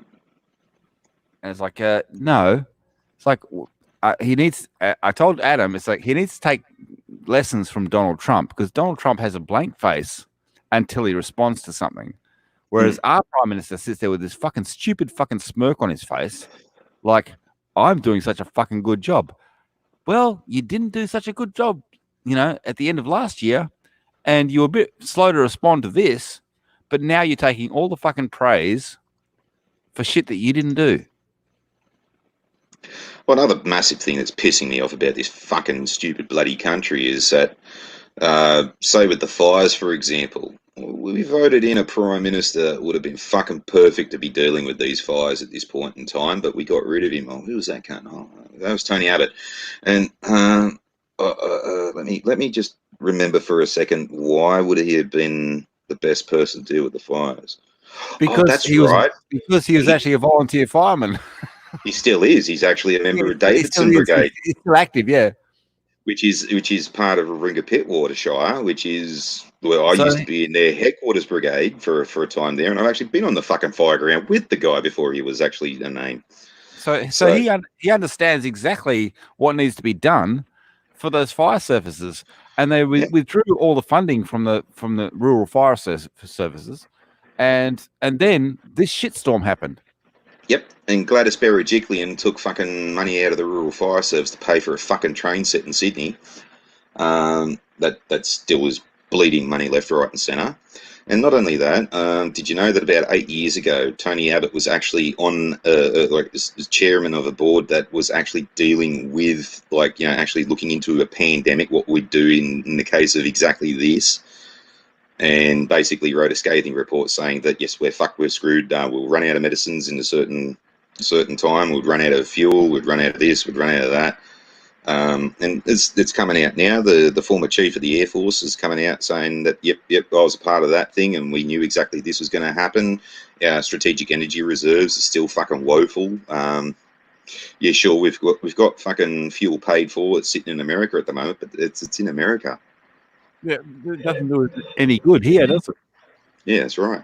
And if China shuts off fucking the Pacific Ocean, which they can do, how are they going to get it here? Yeah, and the other thing is, like, property prices in Australia have dropped.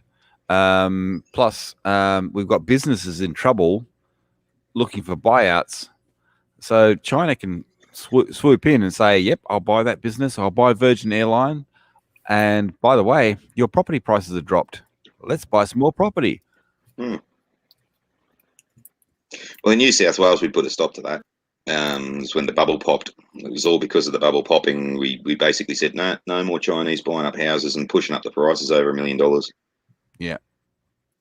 Which was good in a way, because my grandmother was carking it from fucking cancer for a good long while. And the house prices just kept on going up and up and up and up and up. And like, I was sort of still dealing with the aftermath of losing the business at that point in time, and sort of banking on her house in a place called Eastwood, which is also called Ewu because of all the fucking Asians that live there. But like, it was on the town side of a hill. It was just up the street from schools, train stations, shopping centres, all this prime fucking location, all this kind of stuff. 2.3 million it went for, and a week later the bubble popped. What? Yep, a week later the bubble popped. Nan carked it, we sold it, the bubble popped, and it was sort of kind of like, you know, looking up at Nan like, all right, we see your point. Yeah. She was only holding on to milk it for every fucking penny she could get out of it. I know your eastern states, but have you heard about the arrest in Western Australia of that guy with the rifle? No. What happened was two policemen tried to pull over a four-wheel drive, and he didn't stop. But when he did stop, he got out of the car with a rifle. And so the police tackled him and got the rifle off him. And this rifle was not a normal rifle. The butt was basically sawn off. And so this is a rifle that was obviously meant for ill good. But I was telling this to Adam because the call is now to give the policemen that stopped him a commendation as heroes. What, for doing the job? For doing their fucking job. Yeah, that's exactly what I said. The same thing. That's exactly what I said. It's like, why? That's their fucking job. That'd be like giving a nurse a commendation for, humanitarian services. That's their job. Yeah, that's another thing that shits me about this country. Like, fucking randoms can do something that I've done 8 times. They get a fucking medal. I get called a terrorist. Well, the other thing is like the other thing that's happening in Australia at the moment is the AFL and the NRL. They're wanting the borders opened up for their teams. Well, it's not open up to everybody. So why should it be open up for them? Oh, well, yeah, this is the thing. And, like, I think one of the cunts from, like, the footy show, like, some of the old former NRL players were saying that this is a fucking dumb idea and people should not be entertaining this thought and all this kind of stuff, that they were going to say, oh, yeah, we'll still have all the football games, but we'll do it out the back of fucking nowhere. So that, like, small populations and all this kind of stuff where, like, if these teams will be protected from, like, city populations and, don't you fucking think that every cunt's going to instantly find a fucking excuse to leave the cities and congregate in these small towns, bringing the fucking virus with them? Because that's another thing there too. It's human nature. The amount of times that I've been at a job and, like, every cunt's creating around, and I've literally said, right, those people who do not need to be here, fuck off right now. Then every single cunt instantly has an excuse as to why they have to be there. Yeah, and the other thing is like. Also, it's been proved time and time again that these rugby players and AFL players are breaking the rules that are set down for everybody else. It's like they're not fucking gods, and they're sporting heroes. How the fuck does that work? Yeah, and how many other things in anywhere does have their own specific court system to deal with their own fucking people? Exactly. Yes. And I thought it was funny though, because this happened like a couple of weeks ago or something like that, where those I think they were NRL players, and they went off on a holiday, and they went on a camping holiday, and they used firearms. And there was no social distancing, and they got caught. And the police said, "Oh yeah, that's fine if like." But the NRL itself turned around and fined them $125,000 each. I thought that was brilliant. Yeah, they were NRL players, so actually Aboriginals, but they are up on firearm charges as well. Yeah. Yeah, and they were having they were using the excuse that, like, oh, one of their mates needed their help and they had to go up there to be emotional support and all these guys. Well, fuck off. Yes, and they were Aboriginal. Yeah. Yeah, that's the excuse. It's like, well, we're Aboriginal, we should be able to do it. Yeah. Yeah. Well, there was a couple of other ones. These were white cunts. They invited a bunch of girls to a hotel room with them and took photos of it, and then put it on Instagram and shit like that, and wondered why they got busted. Well, what I was surprised at is the guy that was on the actual on the turntables. He didn't get charged. The police actually said, "Oh, there's nothing going on here," but the actual the AFL or NRL, blah blah, they fined the players. But they didn't find the guy that was actually on the turntables. They find the other two guys that were on the couch. I don't understand it because, I mean, basically they were all in the same room. So why didn't all of them get done? But they said, "Oh no, actually they're showing." Actually, funny enough, they actually just showed that on the news just now. Yeah. Then there's that dude with the Porsche from Melbourne who was responsible for fucking. Well, see, Well, this is the thing no, with wait. Before you start, it's like, yes, he's doing the wrong thing, but how responsible is he for the deaths? None. He's responsible for what he did afterwards. Mm-hmm. You know, he took photos of them while they were still alive. Yeah. And then posted it on Facebook. Well, what they're trying to do is they're trying to detract from the fact that the police actually fucked up, because realistically what they really could have done was, it wasn't the first time this guy had been seen doing this. He basically did it on a daily basis. The police had film footage of him doing this. They could prove the point that he was doing 140 kilometers an hour, which was like 30 over, which basically was 149, which is 39 kilometres over the speed limit. I think you'll find in Victoria, if it's 20 over the speed limit, they've got to knock the chase off. It's instant loss of license anyway.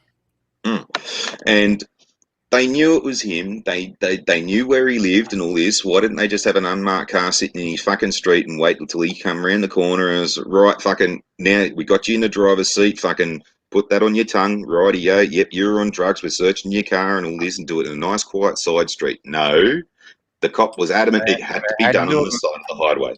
Side of the highway, which is one of the most fucking dangerous places to possibly be. And this is one thing I tell every cunt. Like, I with the flashing lights in my car, I also fucking, sit around fucking making people sitting on the side of the road a little bit more visible if they can't be moved. And if they've got something like a flat tire or something like that, I usually convince them to, like, that I'll escort them down to either the next sort of slip road or, wider part of the highway, like a stopping bay or something like that, a more appropriate spot. And I say to every single person, like, if it's going to happen, it's going to happen here, and it usually will. And that exactly proves my point. If it's going to fucking, you'd be surprised, like, some cunt will drive through a completely open field, and if there's any obstacle in there, they're going to fucking hit it.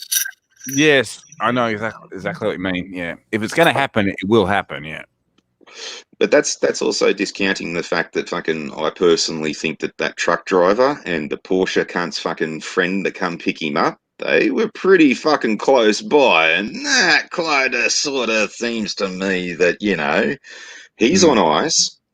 Shortly after, truck driver rocks up, he's on ice. And shortly after that, some cunt's just on the spot to fucking pick this cunt up. You can't tell me there's no fucking connection there.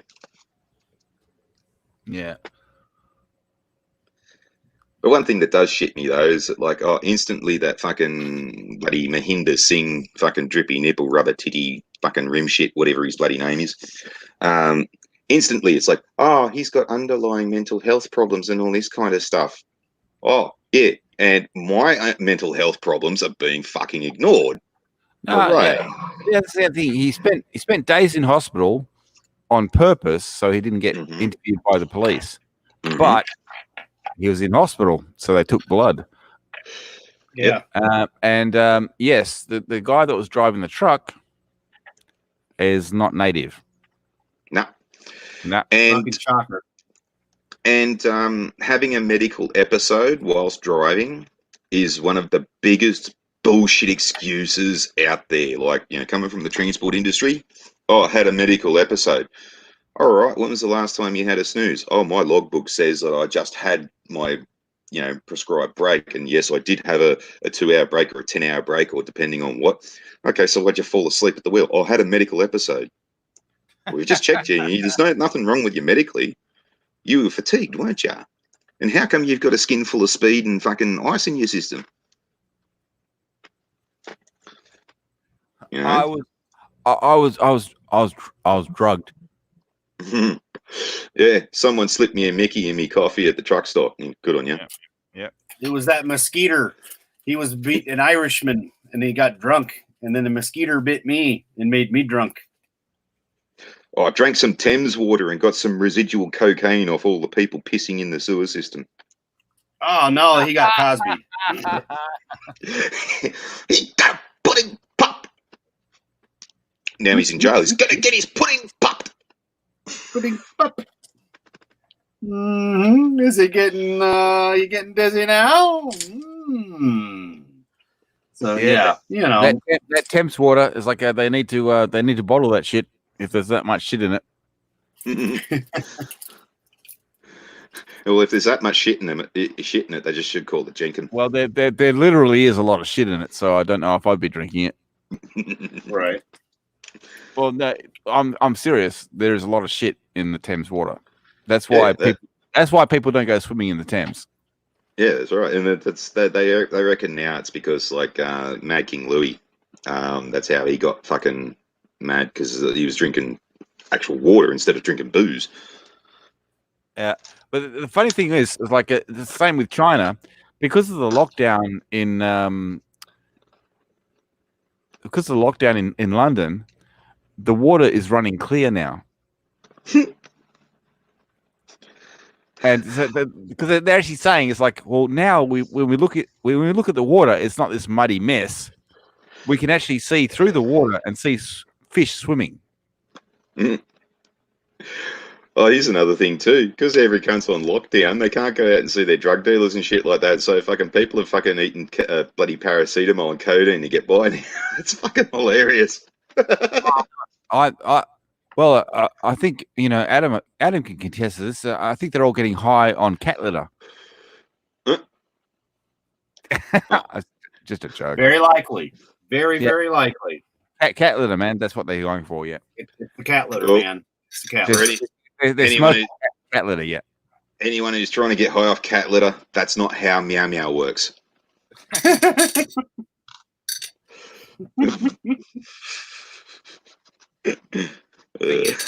Are they using clean cat litter or used cat litter? Oh look! The cat made a cigar.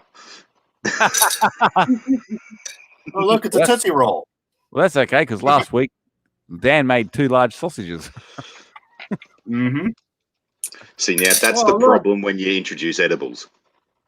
No, I'm talking about 2 large logs in the toilet that wouldn't flush. I'm talking about massive fucking logs. It's like you basically if you strap them together and put a sail on it, you could have sailed it across the Atlantic.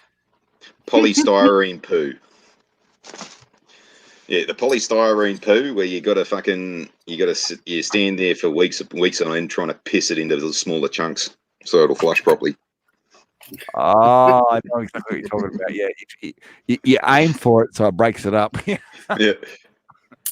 Erosion's not that bad of a thing. In that case, you do need to be wearing a mask.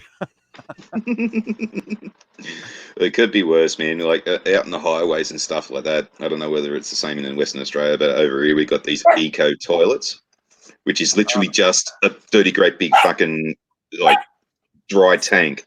Cesspool, yeah. Yeah, well, there's no fluids in it or anything like that. And fucking basically, like, if you fucking go to one of these things just to take a piss, do not look down the hole. Yes. Well, I was also telling Odom, I mean, touch wood and everything like that. But so far, Western Australia doesn't have any toll roads. I know they've got them in Brisbane, and I know they've got them in Sydney. But yeah, so far we don't have any toll roads at all. Well, that's because you've only got like one major city. That's because it's the best city. Yeah. That's why they put us over here, because they knew we were the best. There you go. And stuck in the 1950s. Yeah, I didn't mind Swanbourne. Swanbourne was fun.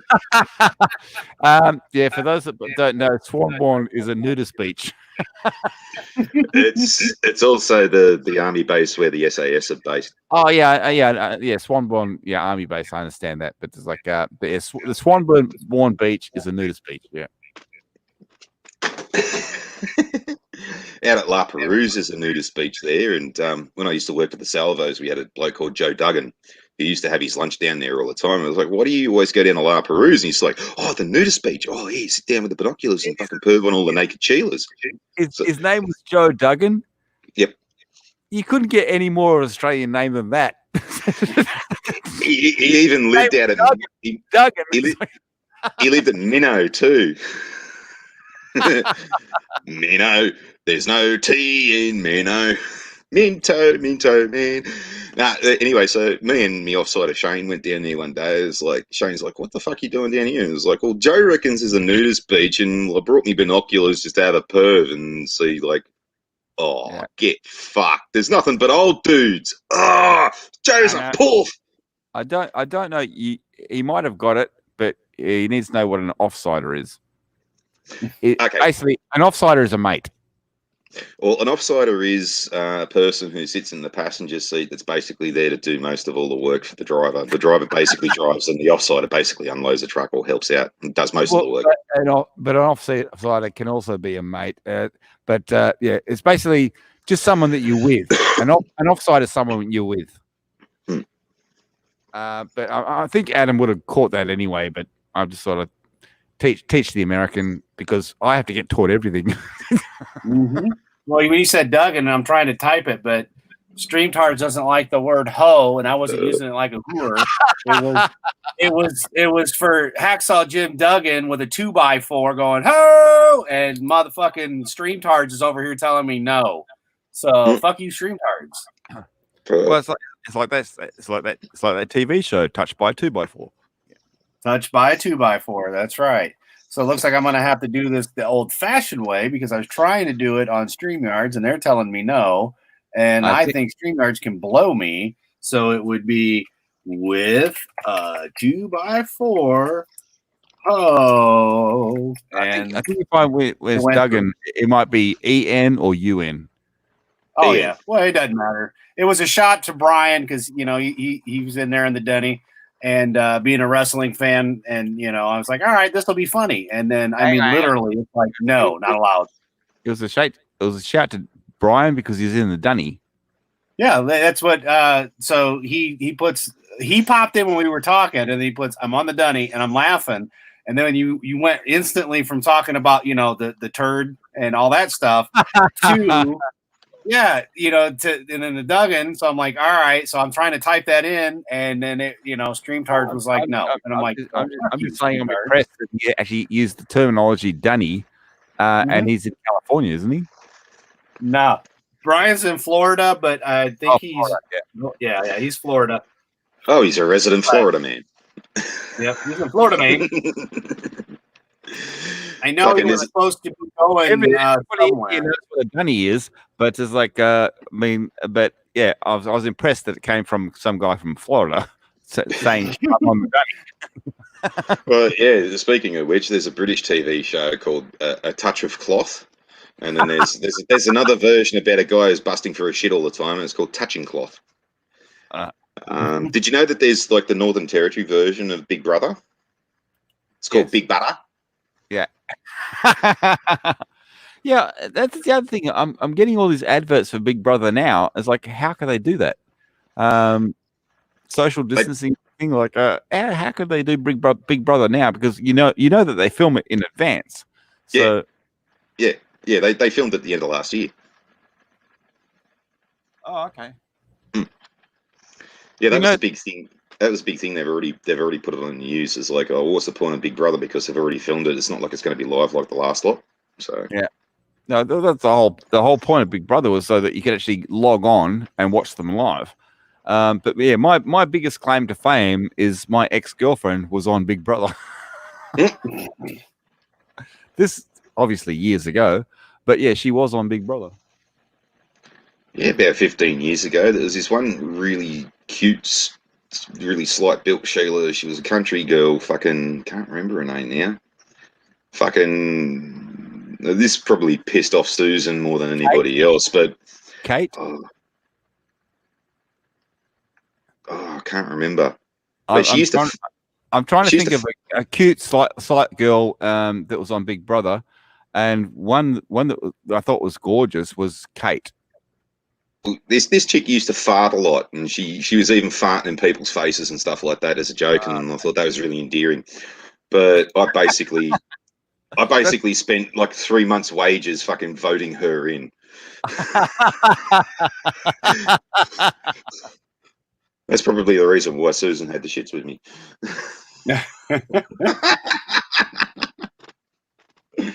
Oh, dear.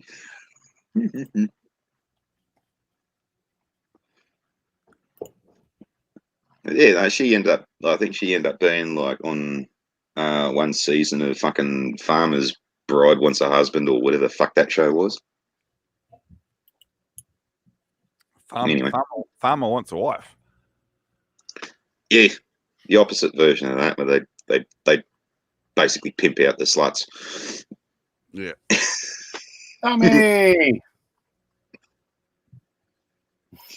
Tommy's made it. That's great. So this cat's been around. Me and him have been in quite a few different streams between Lethal and some of the OG people there, Mr. Peabody, that we know, and he's just all over the place.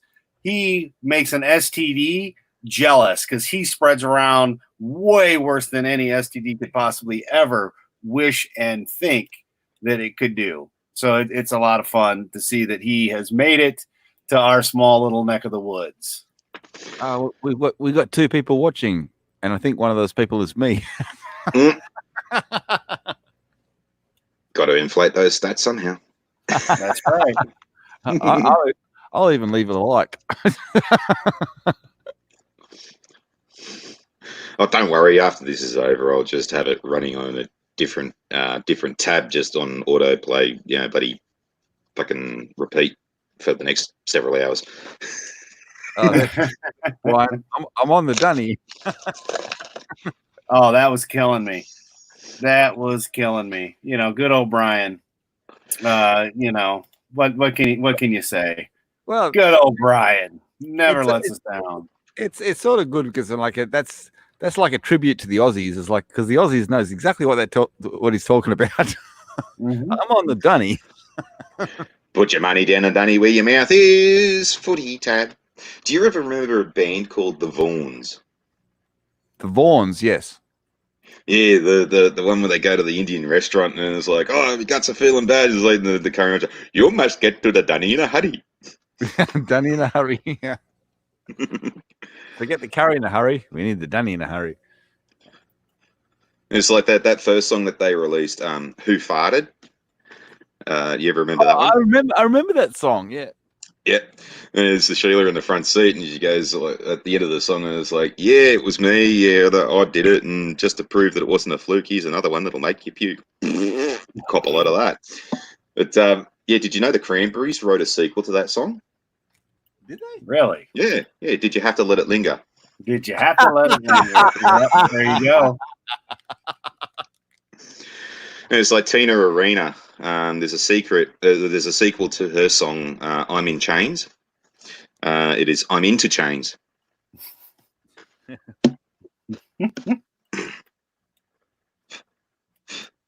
see. Yep. There's that. Okay. We are good. Nothing better than getting a Greek girl and then claiming her as Australian, and then she moves to Paris and lives in France for God knows how many years, and then she comes back and everybody goes, oh my God, it's Tina Arena. It's like, well, she sort of like fucked off Australia a long time ago. Mm. Yeah, when you said a Greek girl, my instant thoughts went to a scene from this old Australian movie called Malvin, Son of Alvin. And like there's this little old Greek lady that's constantly throwing fucking eggplants at people. Eggplants. Yeah. Malvin, Son of Alvin, you got to fucking watch it. It's one of those old 70s fucking exploitation type films. Like, Malvin's like this fucking stud, like Austin Powers. All the girls can't fucking keep his hands off him, and he's constantly running away from Sheila's, and it's just an excuse to show TNA. Right. Well, who needs an excuse? Well, back in those days, they didn't have Pornhub, so. back in those days, they didn't have fucking internet. Mhm. We didn't have mobile phones. Yep. So Back yeah, in we those had days, they used a quarter to make a phone call. we had naughty bookstores and stuff like that where you could buy your porn from, but they sort of were seen as very, very seedy places to go into. And like, I've always sort of figured that fucking naughty bookstores were just like fucking walking into a Coles, so it never bothered me. And Yeah. now I'm being proven right by supporting the porn industry because Pornhub's now giving everybody free premium membership. I tell you, it's like we've got an adult bookshop, which is basically a pawn shop, and it's just north of the river here, and it's on a main street. It's actually on Main Street because the street's called Main Street. But the funny thing about it is like it's right on the corner. You can see it as you're driving up the street. But the funny thing about it is there's a big sign out the front saying "Entry at rear." Purpose they did it on. Well, Yeah.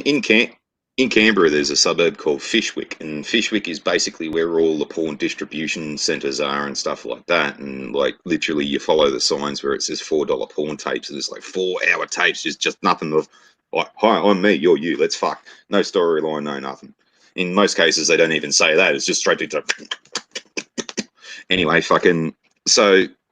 The best part about Fyshwick is like under the Transport Act and all this kind of stuff, you've got to have a 2-hour break after the first 4 hours. And when you leave Sydney, you get into Fyshwick, you're basically there just in time to have your first 2-hour break. Or 2-hour break, yeah. So basically, you have to stop in Fyshwick. So everyone's giving me fucking lists of shit to get, and like, oh, can you get me this? Can you get me that? Like, all right, fucking. And then you get the weirdo cunt that's like comes up to you and he's like all sheepish and shit. He's like, yeah, this is for a mate. Yeah, sure. Right. What's your fucking weirdo fucking mate want? Have you got any scat porn? Or shit like that. It's like, oh, you got anything in bestiality? Exactly. Or when they ask you for shit. scat porn, shit like that, yeah. Yeah, shit like that. So during the Canberra fires, right? Like the first weekend of the Canberra fires, they lost 500 houses, and I lost my license trying to get to it, doing 101 in the 60 zone, trying to get up to Ruringa Pittwater to turn out a tanker. Stupid part about it was that like 5 minutes after this kind of booked me, I went past going faster in a fucking 13-ton fire truck. Dickhead. And all he did was just look at me with a dumb look on his face. Fucking moron. They ended up trying to fight it in court, and the arsehole was a bloody magistrate called Jeff Shaw, who, after he'd taken my license for 3 months, tried to fucking get out of fucking a drink driving charge after he'd had an accident, and they gave him his job back, the fucking arseholes. So that's why magistrates in Australia can go get fucked. You can't be trusted. You're a fucking laughing stock. Oh, I'm making a mockery of your court. You're a fucking mockery anyways, dickhead. Fucking get out into the real world to see what goes on.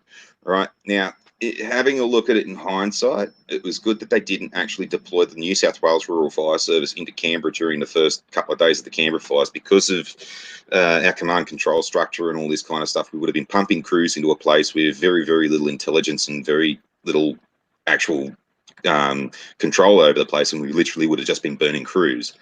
The real reason why the New South Wales Rural Fire Service was screaming to go to Canberra was we just wanted to save Fyshwick. Protect the porn. Mm-hmm. Respect. I'll be back in a few minutes, guys. All right. Well, at least you know what's important. Too much talk about porn. He's got to go have a tug. No, he kidding.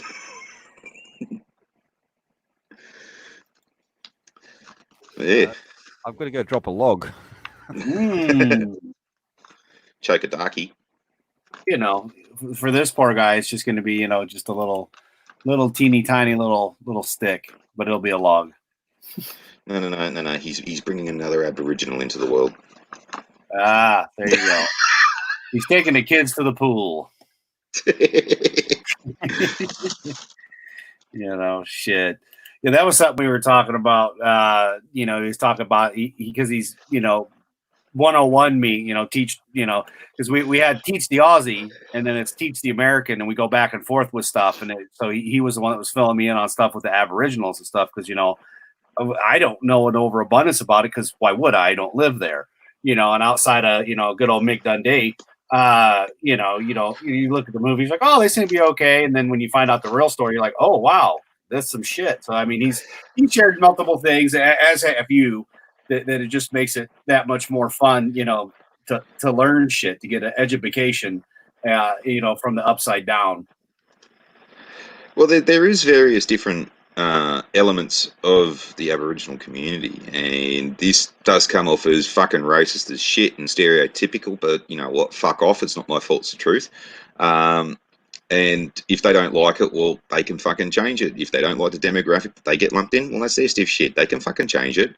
I mean, okay, so you got Norforce and the Pilbara Regiment, and they're all full of Aboriginals, and like I said, they're the best lot of people you'll ever want to know, because they're serving their country, they're serving their communities, and they're actual Indigenous communities. They come from the top end, it's their home that they're defending and all this kind of stuff.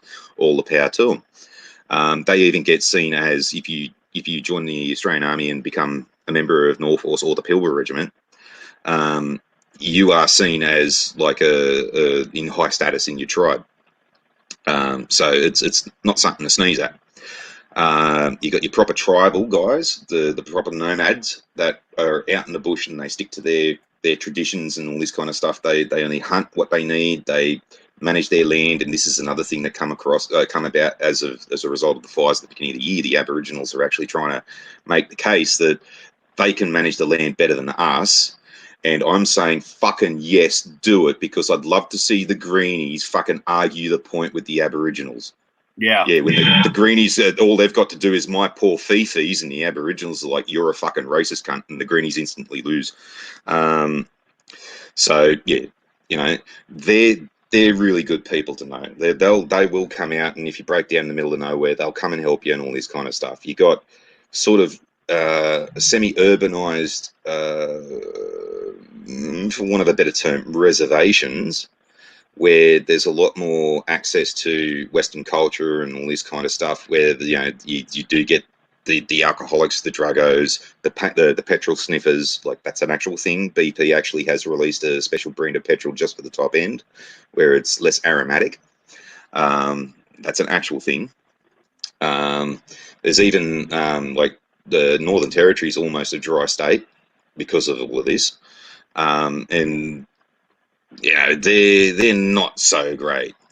And then there's two types of city Aboriginals. There's the uni students who like to rewrite history, and they're the ones that are basically saying that Australia Day should be changed to an Invasion Day.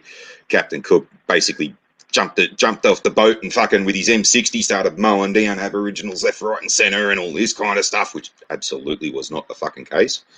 And they're just fucking brain dead cunts. Anyway, fucking you just don't listen to them. Then you've got the city Aboriginals that are like the people who live in Everleigh Street. And Everleigh Street is a street in Redfern that the police don't even want to go into. In fact, we were actually thinking about using it as target practice for the Australian Air Force, but that got knocked on the head. And that they're just fucking criminals. Like, literally, they cause riots and shit like that. They will fucking knock an old granny over for the last 8 cents of a fucking dole check and all this kind of stuff, and probably kill her in the process and stuff. And it is literally a thing. You listen to the police scanner and stuff like that, and there's a high-speed police chase through the city, and they're heading towards Everleigh Street, and comms will get on and say, okay, what's the description of the suspects? And they just simply say, yeah, have a guess. We're heading towards Everleigh Street. Yep, we got to Redfern train station. We're calling off the chase because Everleigh Street's right next door to thing. And it was actually kind of funny because just around the corner from Everleigh Street is a place called Alpine Offset Printing, and we used to have to deliver there sort of printing supplies for AGFA, the film company. And to get out of that street, you have to go through Everleigh Street. And it wasn't until I got my second offside of Chris, and we got up to the set of lights, and he's like, is it really a good idea that we're here? And I'm like, well, what do you mean? because I'm actually not that much of a racist, and like it just never dawned on me. And he said, "Well, you know how you like to tie little nooses and put them around the rear vision mirror of the truck?" I'm like, "Yeah." And I looked up at the little noose that's hanging off the rear vision mirror of the truck, and he's like, "Yeah." And we are two white cunts in a big white truck with First Fleet written in big letters on the doors. I'm like, "Oh yeah, roll them up." So yeah, depending on where you are and where you go, depends on the type of person that you'll meet. And some of them are really good. Some of them are okay. Some of them you just don't want to fucking know. And there's a little joke in the army about Singleton, which is the School of Infantry in Australia. And when the Pilbara Regiment and Nor Force are in town at the School of Infantry, and that's because the kangaroos that you hit with the vehicles are lying on their sides in the morning, but by the evening they're on their backs with their legs spread.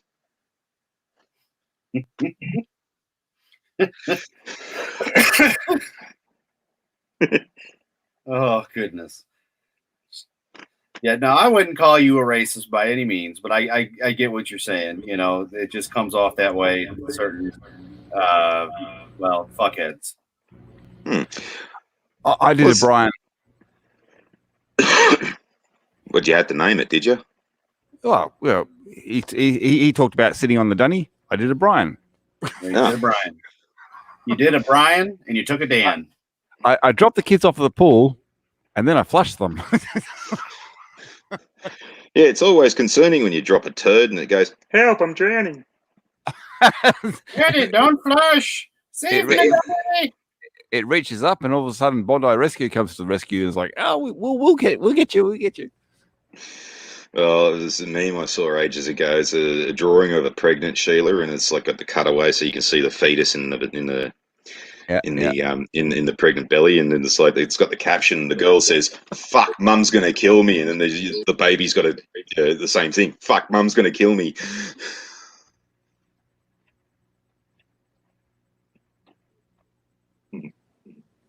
Hey, Frank.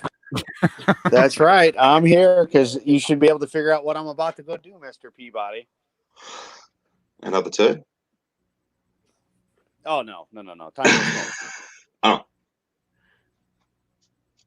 This is Although with Frank, that is a possibility because he does like this is the dog. This is the dog talking. Yes. Hi, I am Frank the Wiener Dog. You gonna have a schmuck and a pancake? Got to have a smoke and a pancake. Can't do it the other way around. Can't have a pancake and a smoke. It must be a smoke, then the pancake. Nah, you just went out there for the steaks. Yes, we gotta contemplate this very, very, very hard. We're gonna have a shit down in a smoke. I'll have a large pepper on a pizza and a Pepsi. My name's Bond, James Bond. Could I interest you in a sausage sandwich? Oh, I just want the Pepsi. I want the Pepsi. Ah, no Pepsi, Pussy. only Coke. Ah, Pussy. Hey, that's who Sean Connery was talking about the whole time. That fucking dude from the Porsche. His name's Pussy as well. Oh, Pussy, we meet again. It's not the same as last time I saw you, but very well. I'll order the pepperoni pizza. I want a large pizza and a Pepsi. If I can get this to work this time. Probably not. It's broken. Well, it's so dark. The ducks are out, and they're swimming in the pool. And I went to do that earlier, and it hung up. So I was like, well, I got two Aussies. They can waffle on for a second while I finish my cigarette and run back in and put myself back on. We can just see your shed, but we can't see any ducks. Yeah, it's too dark. It's not going to work. But yeah, the ducks are in the pool. Your ducks are fucked. Mm-hmm. Fuck a duck, fuck a duck. Don't fuck a chicken or a cow. Fuck a duck, fuck a duck. Do it any old how. Hey, it's Saturday. Hey, it's Saturday. Pluck a duck, yeah. Pluck a duck. Yeah. And Dickie Knee. Yeah. Dickie Knee. Oh, we've got rain. That noise might sound familiar to you, Mr. Peabody. Apparently, in lockdown, Anthony Clears released some new music. Who gives a fuck? He's a fag. Oh, shit. Hold on a minute. We've got a special guest. Looks like I'm not smoking this cigarette. Holy shit, we've got a special guest. Yeah, I got to get back down to the office, though, so it's going to be a minute. But yes, Come on. Well, I'm pretty impressed with Frank. Yeah, well, Frank's the bomb. Yeah, Frank is the bomb. Yeah. And with our special guest, Trixie Latouche and Bubbles Flanagan, the Hoochie Coochie dancers. But I like Bubbles Flanagan. That's funny. Mum used to have a job doing little home business, fucking ironing people's clothes and stuff like that. And this is when I was heaps young and didn't know what the fuck a brothel was. And turns out that one of her contracts was doing ironing for a brothel, and just to cover it up. I mean, Dad used to call it the House of 1,000 Teacups. So, since Brian wasn't able to join us, and originally we weren't going to do this till next week, and then, the impromptu happened, of course, I had to, send out help. And, of course, who else to call but proper Jeremy? No, the fact is, when you said... Surprise, bitches! How you doing? The funny thing is, when you said special guest, I was suspicious, and I thought it might be Justin. Yeah. Yep. It's great. It's great to see you, my friend. It's great to see you too. How you guys doing? Good. I just sent him a message earlier. I was like, hey, I'm going to go live with Peabody. I'd sent one out to Farty. Of course, he jumped in. And I sent one out to Moist just in case he wasn't doing anything. And, Brian's got family or he's out with family. So, it's like, no, dude, that's okay. This one, was kind of impromptu. And we were just going to BS for a bit. And I'm thinking, well, I know somebody that likes to BS. I know a certain individual that would have fun coming and hanging out with a couple Aussies with me. So here he is. I got a little bit of time, but thank you. On. Thank you for having me on. He might be a bit upset because he missed all the porn chat. Yeah. Notice he did pop in right after. When the mention of special guests happened, I thought, well, I knew it was a bad idea to put fucking iPads and free Wi-Fi on the Sunshine Variety Bus. Oh, not that special. Not that special. Peabody, do you prefer this or this? This or this? It's like you're with the eye doctor. This or this? Jeremy or Jenny? No, Jeremy. Put your picture up, you dick. All right. I prefer your picture. Yeah. The one you're wearing sunglasses. At least it's you. That'll do. Which picture do you want? Do you want the one with the... What was that? Which picture do you want? The one with the mop or the one with the dunny brush? No. I prefer to see his face because at least I know. I mean, we know what you look like, so we like to see you. Yeah, and I know what your dog looks like, so let's see you. Well, I can do that. Don't be laughing, superfan Adam Shawhan. Oh, we that's see just your great. wiener all the time. I know. My My wiener is is dog. everywhere. That's what I do because bitches love my wiener dogs. Including Jay Matthews. Although he calls it Frank and the Clan, I can hear him just hesitating saying that. Okay. Oh yeah.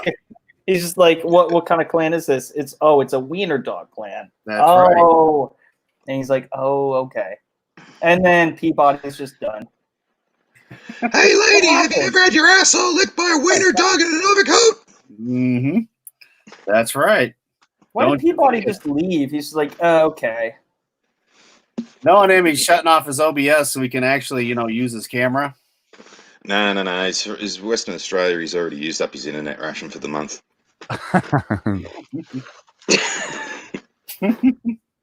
He's just so shocked to actually get to hear proper again because it's been a long time. It hasn't been too long, has it? I know. It's been a couple of months. And then before then, it was a long time. Hang on. This should be working. Broken. It is working. We hear you. Hang on, I got echo as well. We hear you. Can you hear us? Yeah, we can hear. I can hear you. Yeah. He's coming back from the netherworld.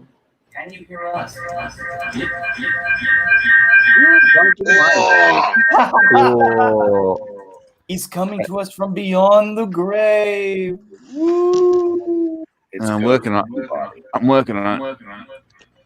Why have we got fucking echo? I don't know. It wasn't earlier. Plug in your headphones. Hello. I'm trying to work. Echo. I think it's fine now. I think it's fine. Okay, hang on. Let me turn that off. I've still got fucking echo. It's all your fault. You left. I might have to leave again. That's great. No. You left, and then you came back in. Yeah. And now it's sounding echoey than it didn't before. So Well, whatever you did. Have you guys got the echo? Yeah. Yes. We can hear your echo, but we don't echo. I'm broken. Well, So it's only him. It's only Peabody coming from the netherworld of the Force. yes. Okay, how about now? No echo. That's better. No. Okay. No echo. I still can't do it. Oh, there we go. Hi. Hi. Hello, Peabody. Nice to see you. It took all that fucking effort just to put on camera so I could say hi.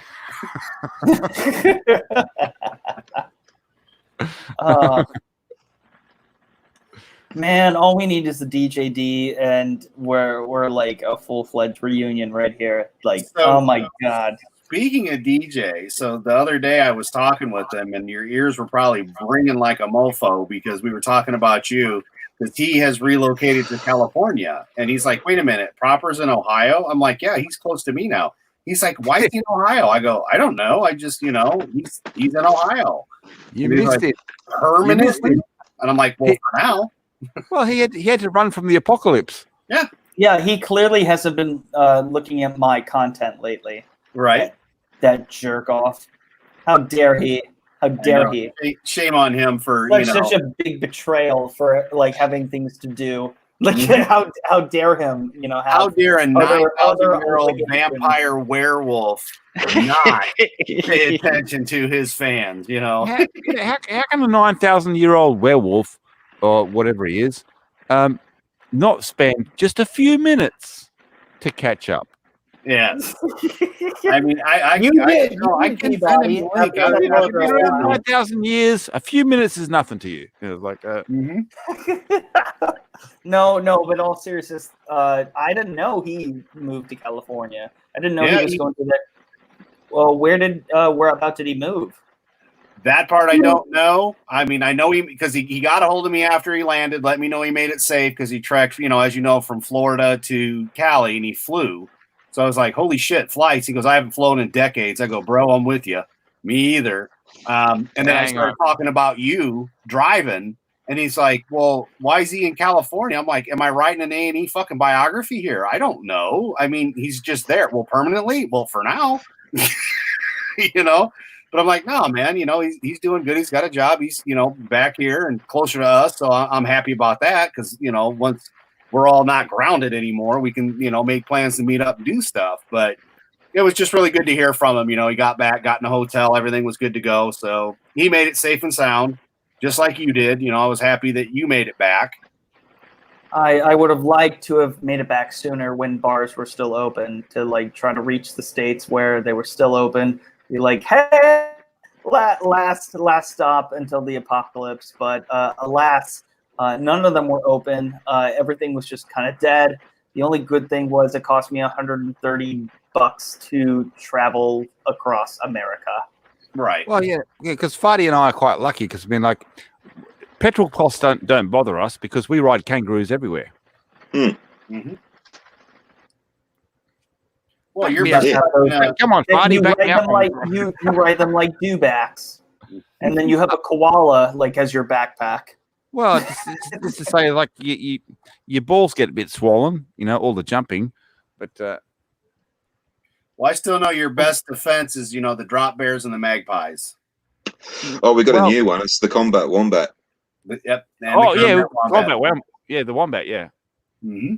This is why goal bond is essential. But as I said in the other stream that we were in, it's like no, we'll start small. We'll start with the ants. Mm. Yeah. If they get past the ants, then we'll start sending other stuff in. Yeah, rock wallabies. Oh, they are combat trained. Mm. They will kick a motherfucker's ass. Yeah, they will kick. Yeah, it's like, and we'll only need one or two of them. We don't need a whole lot of them. We only need one or two. So it's basically going to be, like the gladiator games and whatnot. And they're going to get through all these awful things, and then at the end, you've got the strawberries.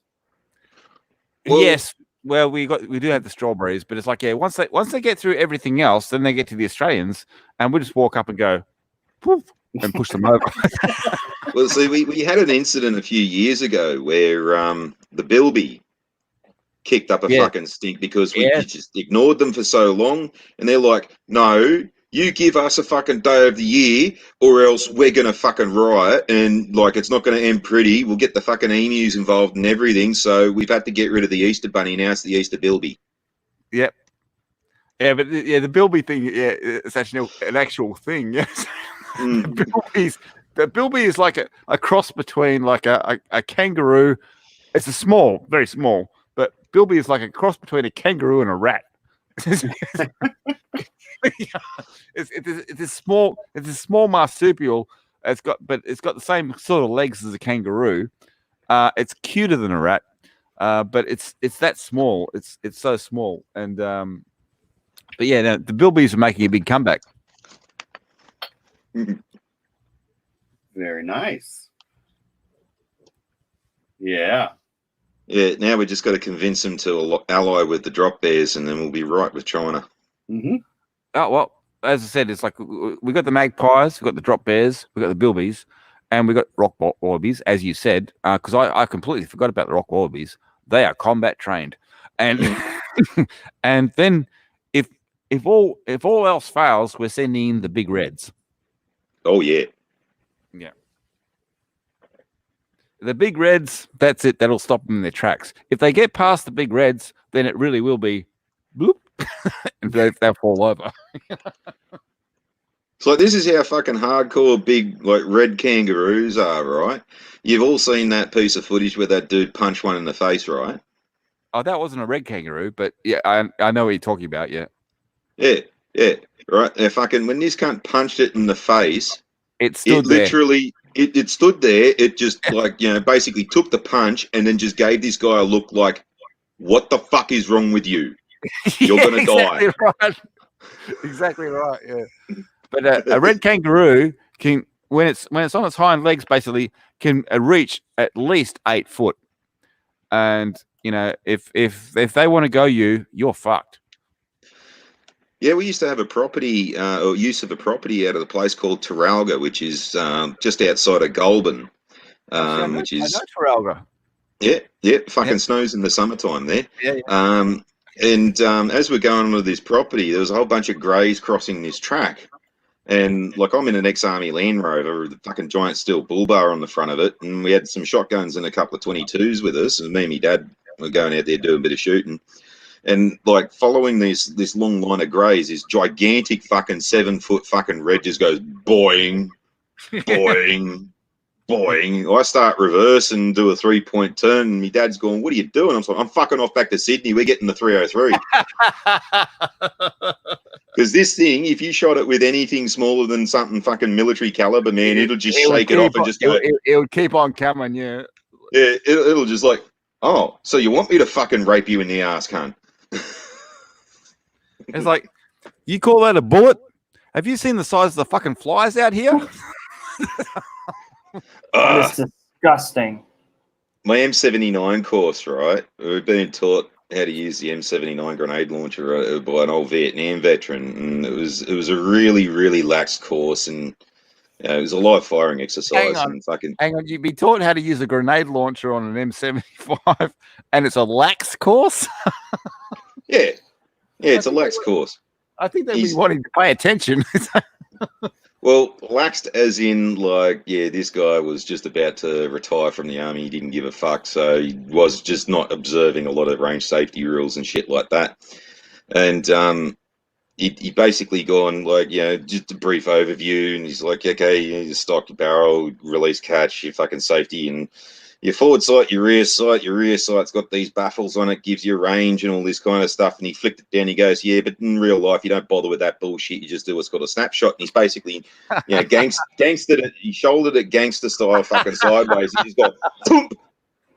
Fuck. And we've looked over, and there's a fucking big red sitting where the round landed, and it landed just beside it, blew off a leg, half its fucking tail and arm, its guts are hanging out and shit, and it's just standing there wobbling like fucking crazy. And the fucking instructor's instantly just going to reload, and he's fucking clicked it open, popped the old shell out, chucked another one in, closed it, off the safety, snapshot another one. The fucker's heard the second round coming and it's tried to run, vaporize it. That's funny with the shit with kangaroos in the army, right? Like there was one exercise that we did. We had to go in and do a bomb report. Like the artillery just shelled the fuck out of the side of this hill. And we'd gone in to just survey the damage and all this kind of stuff, the land of shells and stuff.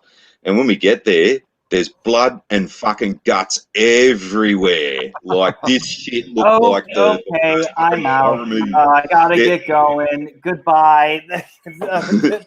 Enough with the dead kangaroos. Well, we didn't think it was dead kangaroos at the time. All we saw was blood and guts and fucking entrails and shit. And we're like, oh, fuck, who was here? Oh, shit, fucking, did we send a fucking section in here and fucking just accidentally shelled them and shit? And then someone's looked up in a tree, saw a bit of fur, and said, nah, it's all right, it's just some kangaroos. Yeah. Good night. Good night. Thanks for jumping on for a minute, buddy. Ta-da. That's another thing too. Like when you're driving down the highway and stuff like that, and you see these dark patches, like the big splatter patterns on the road, they're kangaroos that have just been fucking KO'd by semi-trailers and shit. Yeah.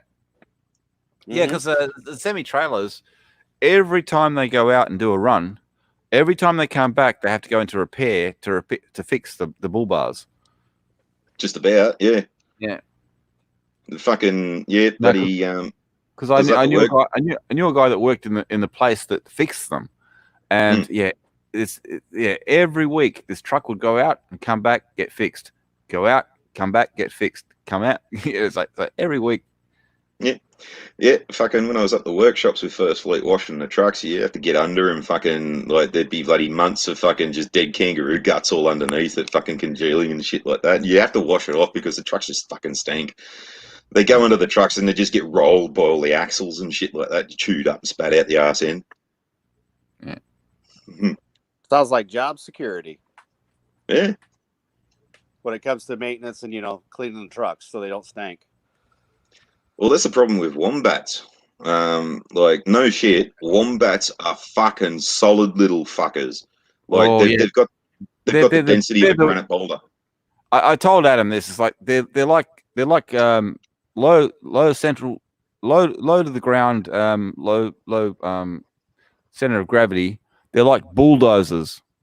Yep, you hit one with a semi-trailer, you probably will end up rolling the semi-trailer. Plus, the wombat will more than likely stand up and walk away. Yeah. The wombat will say, "Gee, that was inconvenient." Yeah, there's only one time I ever almost rolled a truck, and that was like this 3-day operation delivering ballot papers and stuff. We went all the way out to fucking where was it? It was Coonamble, out that way. Which is funny because when I went into Coonamble, I didn't see one coon ambling anywhere. But anyway, fucking come flying around this fucking back road, fucking going back into Mudgee. And we come flying around this bend. There's a fucking wombat in the middle of the road. And I'm like, oh, shit, I'm not rolling it in. I fucking swerved the truck around it. We're going up on 2 wheels going around this fucking wombat. And fucking managed to save it. The offside is there in the fucking passenger seat, hanging on the oh shit bars, fucking shitting himself. Like, what the fuck did you do that for? I said, if I didn't do that, we would have gone over. Yeah, basically if a wombat is in the road, try to avoid it because it'd be like hitting a lump of concrete. Mm. Ah, yeah. So that's how solid they are, and plus, more than likely, even if you did hit it, it would stand up and walk away. those things are almost indestructible. Yeah. Yeah. it's funny. I found how to make my phone work. I have to go through Discord to then get on StreamYards to then be able to talk Okay. on an iPhone. So that's how you break the iPhone. I thought it was a bit piss weak when, we just said a couple of things about kangaroos and it's like, okay, I'm out of here. Well, he said he just had a little bit of time in between when he jumped off. No, I understood that, but it's like, don't use the kangaroos. Just say you have to leave. Yeah. No cunt likes kangaroos that much. No, he's just a busy guy. But we'll get a stream sometime with DJ when he's got time and get everybody together and whatnot. And like I said, he graced us with his presence, which was awesome. That he got to come in for a few. And, it was cool. It was cool. He popped in, Yeah. Oh yeah. Hey Peabody. Yep. That storm you had the other day. Yes. Got one thing to say to you about that. You missed me, bitch. Yeah. Well, go fuck yourself. Because it wiped out my power for a day. Well, it wiped out Adelaide and Melbourne, so it come nowhere near me. Well, you did say at the time that it would miss you, so yeah, that's because you're a cocksucker. That's because I actually am God. Take a little bit of weather, can you? Not can't take the weather. No, it's because I know. But yeah, you guys get a completely different storm front than we do because you get it from higher up. And when it comes down and hits you, it hits really hard as well. So I know all about your flooding and everything like that. I've seen your flooding. I was in Brisbane, years ago, but you could see on the bank, there was this where they released from the dam. I could see the water level, and then all the way up the side of this fucking embankment, you could see the mark where the water had hit, and you think, holy fucking shit. Because where I was in this small playground in Brisbane. That whole playground would have been underwater. Yeah. So it's like when it hits you guys, it hits really, really hard. So like I do understand that you get different weather patterns. But yeah. But yeah, when you get it really hard. Have you guys seen the new episode of season 4 of the Grand Tour, or they call it Seaman? The episode. Possibly. I've seen a lot of Grand Tour. Yeah, well, at the beginning of it, the cognitive fucking dissonance in fucking people nowadays is just fucking unbelievable, right? Because they're in some part of Cambodia where, like, at that time, it should have rained, like the monsoon should have come along and it should have flooded and all this kind of stuff.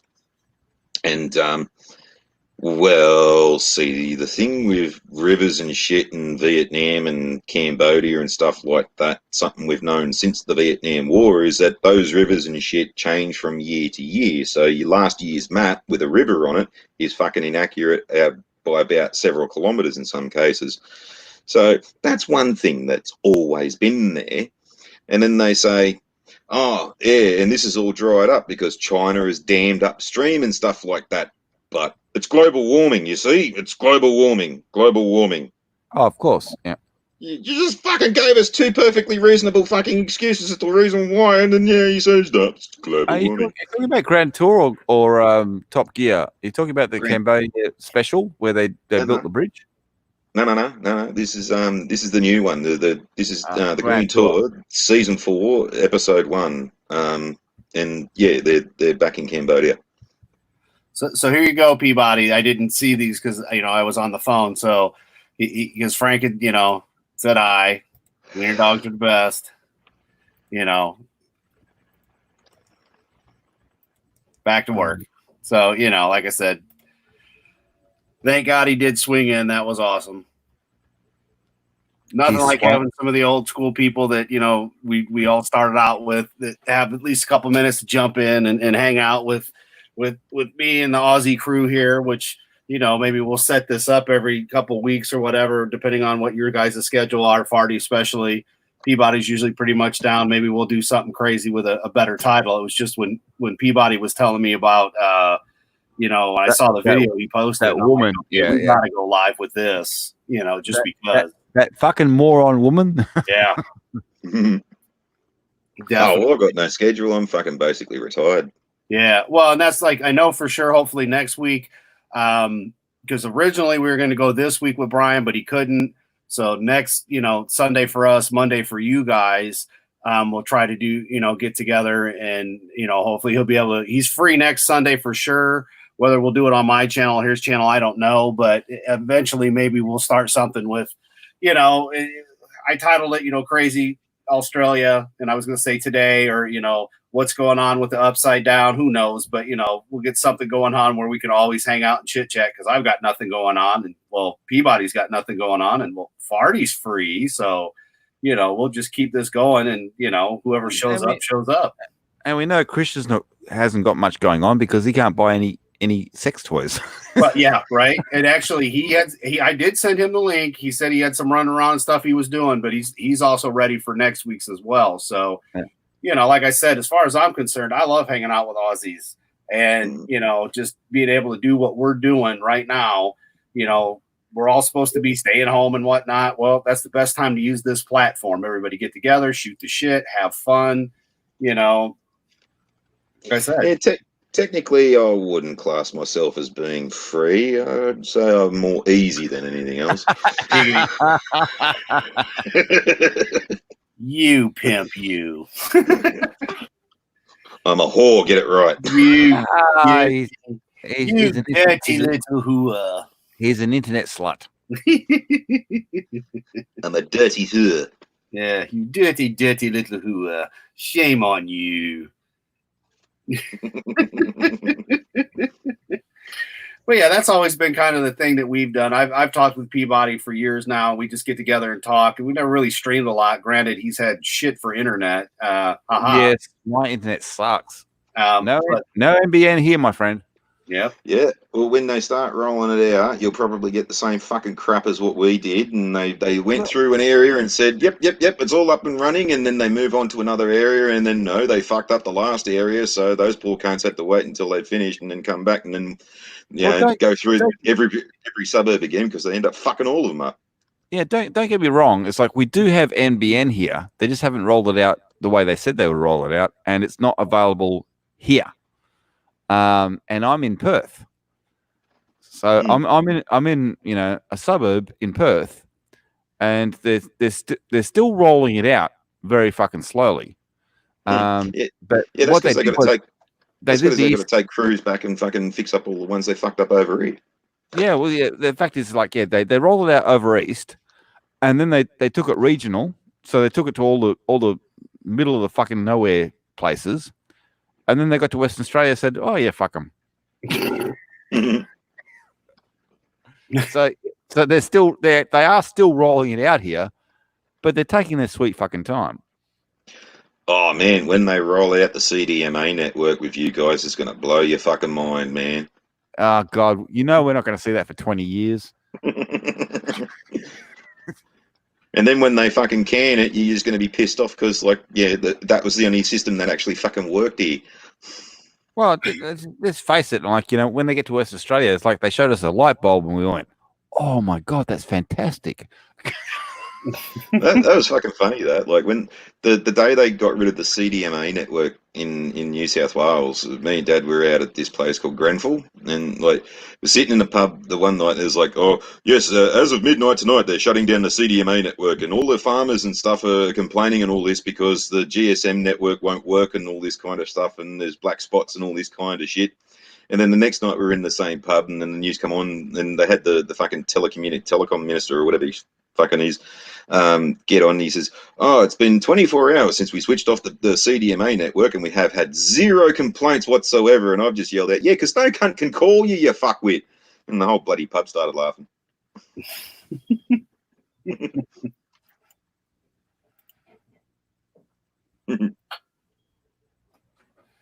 Yeah, fuckwit. Yes. Well, that is the thing out here. If you act like a fuckwit, you get treated like one. It used to be a thing anyway. We also used to have a tradition of slapping people upside the back of the head for being fucking stupid. But you can't do that because people got feelings. Yeah. that is true.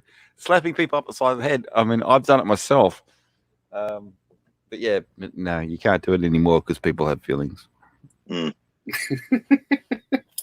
Well, somebody need to slap that bitch upside the head because she deserves a good whacking. Well, and it could be that people have fillings as well, because if you slap them upside the head, their fillings fall out. Yeah. Well, that's exactly my point, right? You know, they say arbitrarily, there's no excuse to hit a woman in Australia, and you got dumb bitches like that like really do need some sense smacked into them, and it's like, you know, there's a perfectly good reason there. You bring your kid to a protest for the sole purpose of trying to use it to subvert the police. No, stop being stupid. Well, yeah, I mean, child endangerment, you know that kid's scarred. It was unnecessary for the kid to be there in the first place. Being an adult. Well, even in the little video that I did where I showed part of it, the kid was screaming. The kid was terrified. Yeah. Mm-hmm. Yeah. So it's like, I mean, I know, Farty, you didn't see the video that I did, but I'm sure you saw footage of it because you knew all about it. The kid was fucking terrified. Yeah. And it's like, don't take my mom.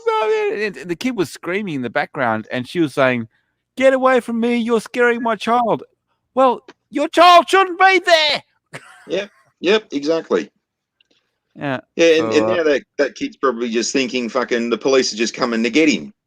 He's going to be fucking frightened of fucking every time he hears a bloody siren. Oh, the police are coming to get me because they arrested mum for no reason. Yeah, you're going to scare the shit. It's like, and when the kid's in trouble and he needs a policeman, he's not going to approach him.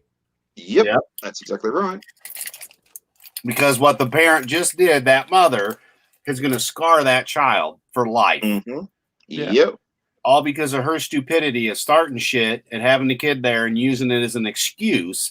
Oh, well, I have a kid. You can't arrest me. Yeah, well, that didn't work out too well for you, did it? Well, years down the track, the guy's going to be like, the guy's going to be 35. I still remember the day when they took my mother away. Mm-hmm. Yeah. You know, like, well, see, that's actually a thing that's been around since like the 70s when we had a prime minister called Gough Whitlam, and he was basically the one that got rid of conscription, brought in the welfare state, lowered the fucking voting age, which actually was something we were all asking for because of the Vietnam War. How can you send an 18-year-old off to fight a war when you can't have a beer or vote? How can you? You can't have a beer or you can't vote. But they were sending 16-year-olds off. Mm.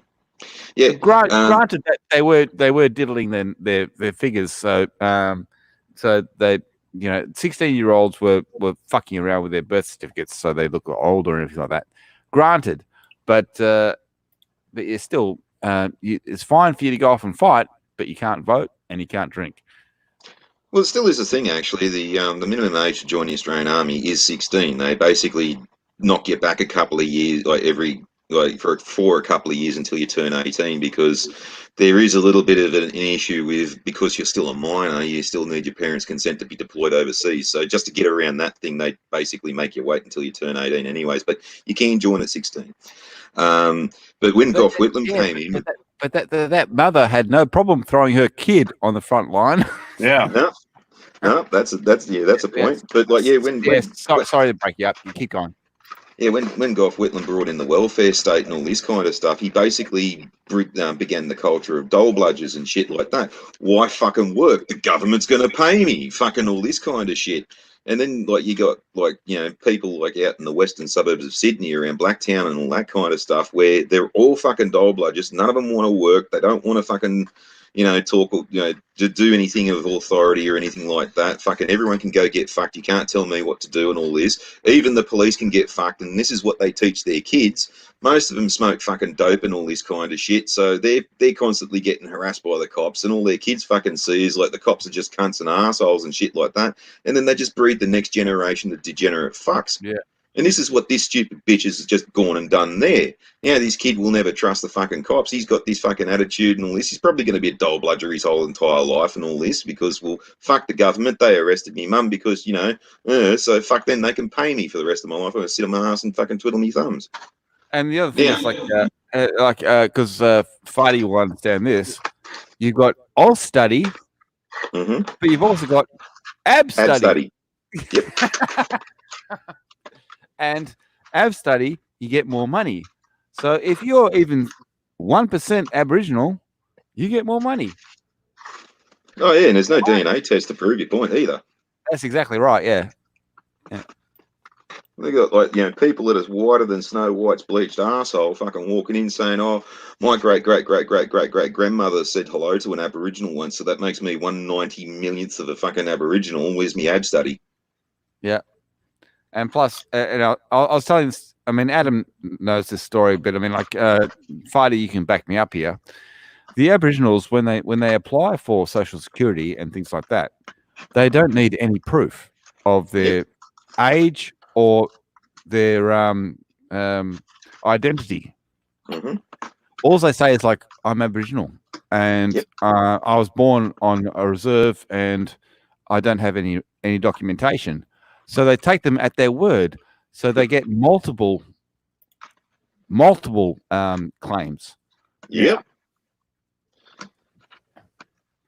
So whereas if Fadi or myself go for it, I have to provide all this shit to say I am who I am, and this is where I was born. Blah blah blah. But if I was Aboriginal, it's like, oh no, it's okay. We'll take your word for it. Yeah. Well, it gets even better than that too. I mean, if you're a white Australian, and this is going to come off as racist and all this kind of stuff, but fuck you, it's a stereotype and it's the truth and it's not my fucking fault. But bloody, as a white Australian, if you blow through your pension before, and say you just wanted a beer, no, you can get fucked. You shouldn't be drinking on this anyways. It's supposed to help you bloody get food and pay your bills and fucking if you're on a bloody new start, you're supposed to be fucking looking for work and shit, not drinking it away. But bloody, there was one time I had to go and do some paperwork for my pension. And I'm standing in the dole office at Port Macquarie, and this Aboriginal Sheila walks in, sees the line, and then instantly goes off her fucking brains like, oh, yeah, that's right. Look at all these white cunts. You got to make the black cunt fucking stand here and wait. Yeah. And then some fuckwit come out from the back office and come around. Oh, no, shh. It's okay. Just calm down. How can I help you? It's like, I've just fucking pissed away all my fucking dole money and I want more fucking booze. Like, that's all right. Come with us and we'll organise you some more money. It's okay. Just shh. It's like, fucking what? If I tried that shit, they'd say, well, you're not supposed to be drinking on it anyways. Fuck off. Right. Plus you'd be arrested. Never mind the fact that my fucking heritage dictates that I'm a fucking born alcoholic because I'm not just Australian, I'm part Scottish too. Well,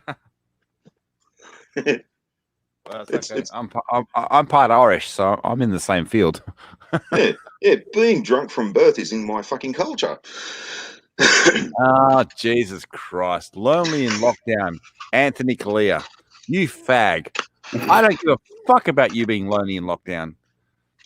That's another thing that I've been finding funny about, all this shit too, is that all these bloody news stories coming out like, oh, Sally is feeling really lonely in her lockdown. How will she ever meet men? Like, who gives a fuck, the dopey slut? Yeah. Welcome to my world. Yeah, the fact is, you look at lockdown, right? And what's been popping up on the news every day? Some celebrity that's been fucking silent for the last 30 years is all of a sudden coming out of the fucking woodwork and saying, I'm here. Yeah. It's like, well, who gives a fuck? It's like, I'm here too, but you don't see me crying about it. Well, we almost killed Tom Hanks with Vegemite.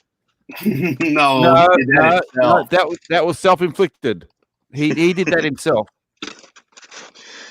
Well, some of us should have been responsible and should have mentioned it to him. And besides, as well as I do, the Vegemite's probably what saved him. That's right. Oh, yeah. Well, not in that amount he was fucking going to eat the first time. Yeah. You can't overdose on that shit. It's like, nobody puts that amount. No, nobody puts that amount. Yeah. He did. He was not trained by an Aussie. If an Aussie saw that, they would have said, "Tom, step back from the toast. Step back from the toast." I mean, there's got to be a few that were looking at him like, well, your movies kind of sucked, and I never really did like you, so I want to see what your reaction is when you take a big old bite with all that Vegemite on there. See, that's actually a little prank we play on especially the Americans. We send them a jar of Vegemite with 0 instructions and just watch them take a big teaspoon or a big soup spoonful of it, thinking it's like Nutella or something like that. I didn't do that to Odin, but I did send him Vegemite. Yep. Odin from Odin's Movie Blog. You sent it to him just so he'd have something on the shelf. I told him not to eat it. Yeah. But when he opened up the package, he had the Vegemite there, and everybody on the stream was saying, "Eat it, eat it, eat it." Yeah. And I said, "No, don't eat it, don't eat it." But then he ate it, and the look on his face was priceless. Yeah, I'm gonna have to find that video. Because then you had the discussion of Vegemite versus Marmite. It's the same shit, pretty much. It's the same shit, but Vegemite is better. Yeah. Right, but you know what I mean, Peabody. It was like, oh, well, we like Marmite better than Vegemite. And you're like, it's the same shit for the most part, but Vegemite's better. That's the people from the UK. The UK is going to say Marmite. Yeah. Or if you're Victorian, because they've just got to be different. I'll do you a solid. Victorians are a bunch of puffs. Yeah. A bunch of fuckwits. That's the reason why they were protesting yesterday. Notice how the fucking group in Sydney was like minuscule compared to the fuckwits in Victoria, and they were all carrying on about like, oh, we've got to arrest Bill Gates. Like that's the dumbest fucking thing that I've heard since that like some dickhead thought the fantasy of suing China and having them pay up was going to actually work. Like, fuck off, idiot. But I'll do use a solid. Here's a prank you can play on unsuspecting Australians, not me or Peabody, because Peabody's about to find out what the prank is. Adam, so here you go. Next time you see an Aussie or you're speaking to an Aussie or something like that, just say to him this: have you ever felt like this? And just leave it at that. See what happens next. I don't see the point in that. Just do it. Are you showing a picture or something? I don't know. No. Just say the words. Have you ever felt like this? And just leave it at that. Leave it blank. Yeah. And just wait for their response. Yep. Because they're going to be confused and they're going to start spouting shit. Well, it's usually some shit of like, I refuse to go around a twist after all these fucking years again. Something like that. Jesus Christ. Anthony Kalia, his latest single is called Lonely. Oh, boo fucking who? Yeah, boo fucking who is like it's like, I'm sorry, isn't someone plugging your butt? Well, he's in jail, isn't he? Anthony Kalia, no. Oh. Well, we're all in lockdown, so we're all in jail. Yeah. But no, Anthony Kalia is like he's gay, he's openly gay, and I don't have a problem with that, but I don't see why I'm seeing him on my news. Well, see, that's the funny thing with him is that like he's like, I've got an award for people like him, and it's the no fucking shit award. And it goes out to all the people that we know were fucking donut punchers the whole fucking time, and they'd be like, no, I'm straight. And then all of a sudden they come out and we're like, oh, no fucking shit. What do you want, a cookie? No, and then we get on with our lives. The funny it wasn't. The thing is, it was never a question with Anthony Kalia. He always seemed gay.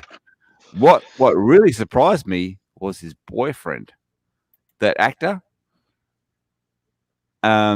He was like always straight shooting. It turns out, oh no, donut puncher. Mm-hmm. That's like the lead singer from fucking Silverchair. What was his name? Daniel Johns or something like that. Oh no, he swung both ways. Yeah. Well, yeah. Well, we always knew he was a puff when he was back in fucking like, that cunt fucking had to actually fucking beg people when he was in school in Newcastle to fucking get him to sign autographs and shit like that. Like every cunt in his school fucking hated him. And there was one Easter show we were doing recruiting for the army, and this was back in the old fucking RAC showgrounds, the Sydney Cricket Ground and all that kind of stuff before it moved to the Sydney Olympic site. And it was at the Hordern Pavilion. And Silverchair was playing, and he went to stage dive, and every cunt just made a fucking hole, and he's gone face planted into the fucking asphalt. And some cunt stole his shoes. Well, he was knocked the fuck out. Well, the other thing is that he married Natalie Imbruglia, but it's like that was like that didn't arranged marriage. Yeah, no, it didn't work, did it? It didn't fly because you married Natalie Imbruglia. It's like everybody was saying like that doesn't work, and we didn't believe it. It's like yes, he actually did marry her, but it's like there was no relationship there. Yeah, well, that was like Susan's first husband. She only married him apparently because he was gay, and it was just a way of fucking getting his parents off the scent. Well, if he's so gay, well, how does she end up with 2 of his kids? But anyway, yeah, Natalie and Booger Liquor. Yeah, Natalie Imbruglia, yeah. Who are you talking? Who's this Susan you're talking about? My last ex. That was a fucking weird fucking scenario, man. It was like days of our lives mixed in with fucking bloody homos and gays plus fucking neighbours all fucking rolled into one. It was just this one fucking big soap opera, man. Like, okay, so she started off fucking rooting this guy called Gary, who works for Microsoft as one of the game testers, right? She gets 2 kids off this cunt. And then she's rooting this fucker called Michael, who she gets a daughter off and then ends up marrying him. And then because she's such a fuckwit druggo, she ended up having some junkie get in her house, molested the daughter, and now she's been taken off her.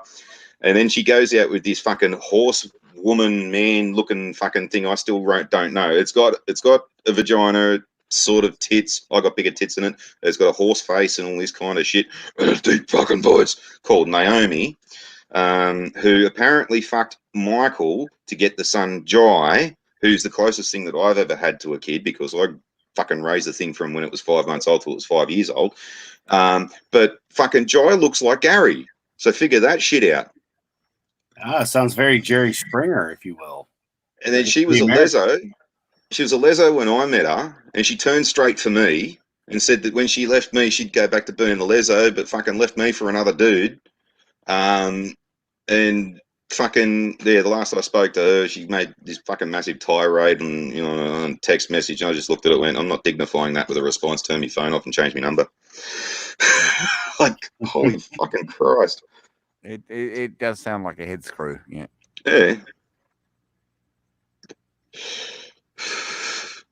Glad I got rid of that fucking one. Jesus Christ. The funniest part about it was the dude she left me for had been fucking wanting her for like a couple of decades, right?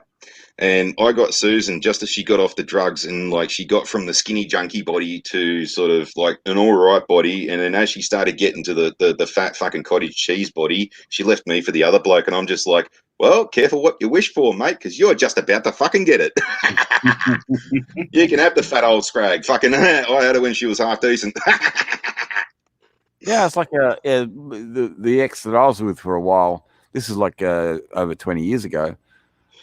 She ballooned. She went huge.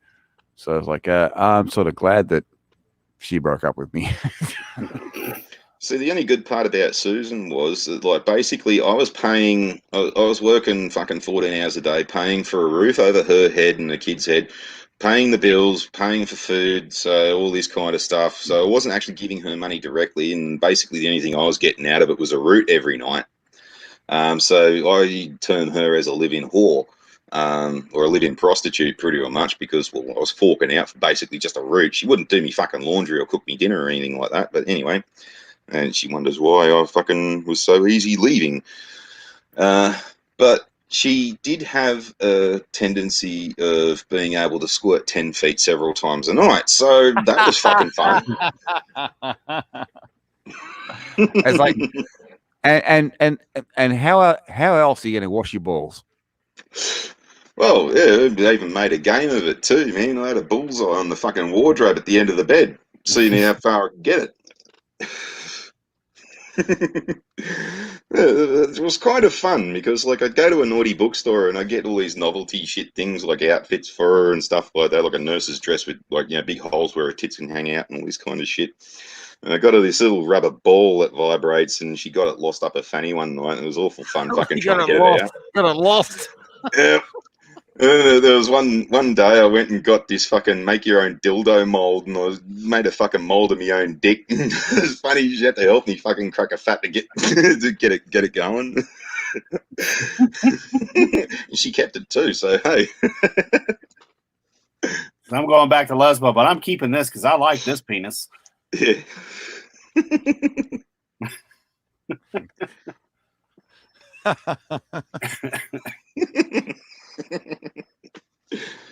It was really great, easy to buy birthday presents for her. Just go to the naughty bookstore and get her some fucking novelty of some sort. Mm-hmm. Yeah. I'm still going back to the fact that she lost something up her pussy.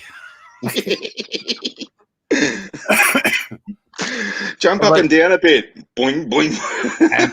And the next time you had sex, like, she squirted and shot this thing and it blew a hole through the wall. It's even funnier when she farted as she squirted, and it was like, oh my God! Boom, like a bullet. It's as she's laughing, it's acting on the squirt too, so it's like... Called it the sprinkler. Yeah, but yeah, she got a bit upset when I stuck her on the back lawn so she could water the lawn, but...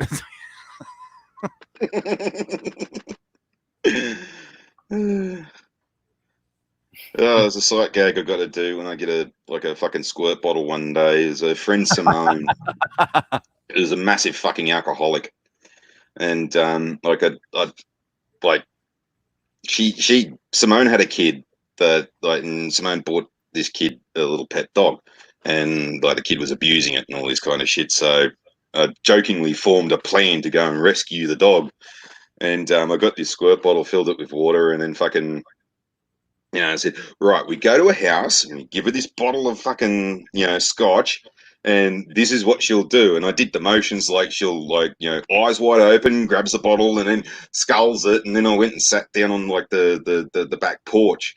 And then, with me back turned to him and, I pretend to drink the bottle and then, just fall over sideways, turn the bottle upside down and just big fucking squirt. So it looks like she's just fallen over and just started pissing sideways. Guess you had to say it. because women can do that.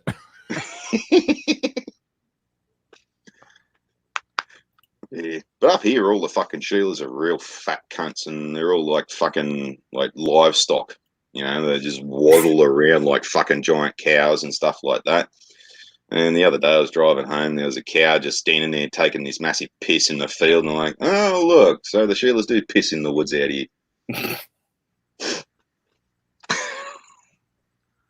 It's like, well, you didn't actually specify, was it an actual cow or was it a woman? It's a little difficult to tell here because when you walk behind them, all you just see is two dirty great big cheeks just wobbling about. It's difficult to tell. It's like that's pretty sad, really. Yeah, fucking country girls. They're all as thick as a fucking double brick house anyway. I suppose what you could do is get a cattle prod and probe them with it, and if they go ow, that must be a woman. If they go moo, that must be a cow. I think they'd probably just ask you, harder, daddy. Yeah, it's like, yeah, can I have some more of that?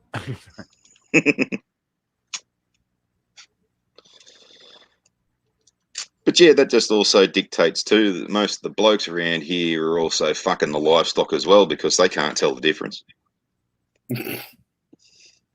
Actually, and that brings me back to, do you remember the Grand Tour episode where the guy was fucking a donkey? Yep. That was just shocking. Yeah, and the Sheila's just like, That's a natural thing. That's what they do. It's their first pussy. Yeah. Yeah. A So, donkey? do you share? Really? Yeah, of course we do. And then they ask the question, it's like, does it matter if it's a male donkey or a female donkey? Oh, no, it's always a female donkey. Oh, that makes it so much better. I mean, I don't want to be, considered a homo because I'm humping a male donkey. Got to have standards when donkey humping. But yeah, the woman was saying, it's like, oh, this is natural. This is their first pussy. It's like, oh, bullshit. It's a fucking donkey. Well, it's even funnier on Live Leak because, like, you look up some of the gun cam footage from, like, the Apache helicopters and stuff like that over Iraq and shit like that. There's one that I seen one night. It's like an open field, and there's just this dude with a donkey, and like you hear the pilot, co-pilot talking like, yeah, we've seen somebody, could be male, fighting age, in a compromising position, blah blah blah. Yeah, he's with a donkey at the moment, and can't see any weapons at the moment, and you see the guy start rubbing his groin, and it's all, they're going, oh, what's this guy doing?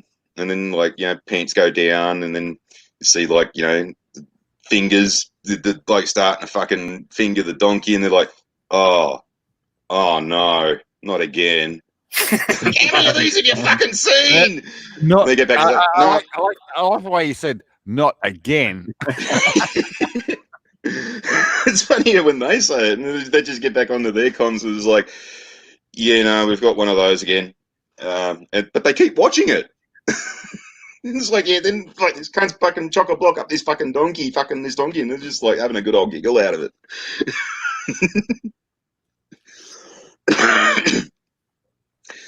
See, that's, I reckon, what most people are worried about with all of these drones and stuff like that they're going to get busted in a paddock some night. I don't know. # donkeys have rights, so then the drone could kill the donkey fucker? Quit raping donkeys? Well, it's only rape if the other half doesn't enjoy it. Donkey didn't seem to mind, didn't run away. He's a well-hung ploughboy, sneaking up on his horse and having intercourse. He's a well-hung ploughboy, and a smile on his horse as if feels no remorse. He roots it with great force. When he comes home for supper, his wife says, "You're a horse fucker! You take a shower! Been watching you down in the fields all day. You're up behind that horse, and you are fucking with great force." And the horse don't mind the pain as he hangs on to its mane, and he just stands there and says, "Get up, Woolback, get up, Woolback, get up, Woolback." And the main thing that his wife was complaining about is like, you last so much longer with the horse. And why does it take you 45 minutes to come with the horse, and then it takes you 15 seconds with me? You ever tried shouting down a fucking alleyway? Well, yeah.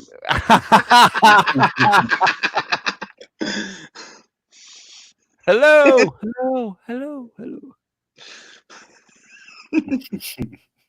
I'm sorry, but you squirted out a couple of kids. It's like dangling a stick in a fucking lead pipe. But personally, I don't see the difference between that and a horse. Oh, it's just like the Kiwis, It's like, what the Kiwi Sheila say to her husband? Bah.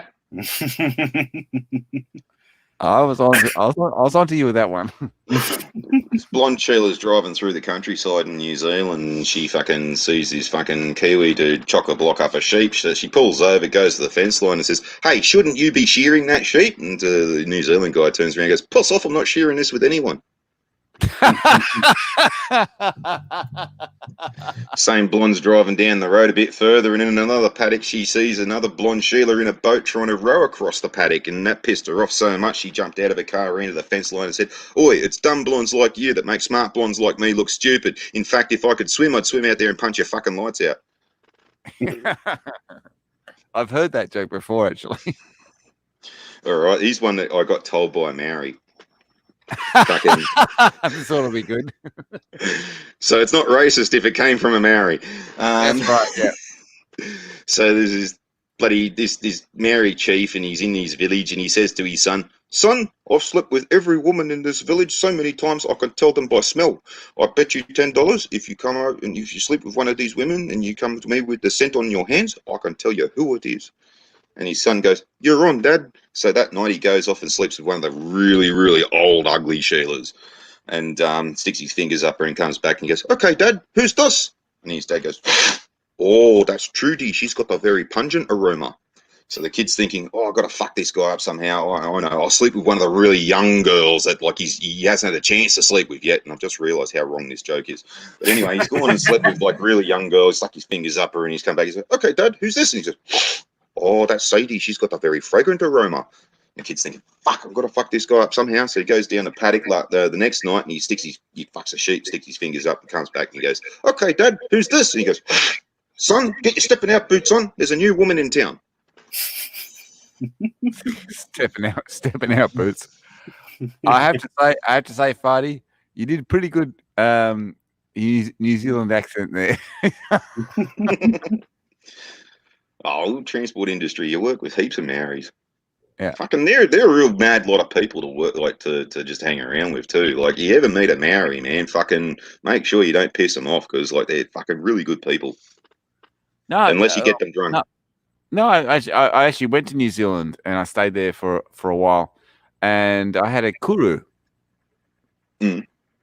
You know what a kuru is, but yeah, what it was is like all the young New Zealanders were giving me a bit of a hard time, and this guy stepped up and he says, "I'm your kuru, and this will stop." And it stopped. These guys are like witch doctors. Everything stopped, you know. Mm. Oh, fucking! One day I did this casual job with a place called CBC Bearings. We'd basically been contracted to just I know that company. I know that company. Yeah. Yeah. Well, in Kingsgrove in Sydney, they've got a warehouse there, and all their shelving was old and decrepit and basically overloaded. So we had to strip everything down, put supports in and stuff like that, and rebuild it. And this Maori dude, Trevita, and he's like fucking 7.5 foot tall and about 3 feet wide and fucking nothing but bloody muscle. And well, I really couldn't be fucked, and he wanted to go to the pub for lunch every day, so we ended up going to the pub for the rest of the day after lunch. And so there's this nudie bar. That's lunch the rest of the day. Yeah. It was one day I drove him back to his place and we sat around and had kava. It was the first time I had kava and half a coconut shell and fucking drink, and then fucking I was out. It's fucking that's strong shit. But there's like we go to this nudie bar in Kingsgrove, and like there's just scantily clad Sheilas. They're in knickers and shit, but the tits are out and all this kind of stuff. So like they couldn't deal with any fucking aggro cunts or anything like that. And this is just after they'd started banning smoking indoors and shit like that. So some dumb fuck had left his fucking poker machine unattended, and some asshole just come up, started playing it, and they were starting to kick off. And like, poor little fucking Sheila with the tits out, just looking at them like, oh, fucking, I couldn't do anything here. And like, I've just walked up and I was like, oh, you two fucking separate. And then like, one of them's turned around, like the one that was being the asshole turns and looks at me, he's like, fuck you go. And then you just see his eyes just look up behind me, and there's just Trevita standing there with his arms folded, saying nothing. He's just fucked off, and then the Sheilas come up afterwards, is like, oh, thanks for that. I didn't know what the fuck I was going to do. Here's some free drinks. Thank you. Yeah, it's a little bit hard to argue with a guy with a wall standing behind him. Yep. Now, I'm a fucking intimidating looking cunt myself, but like fucking, yeah, nah, you're not arguing with Trevita.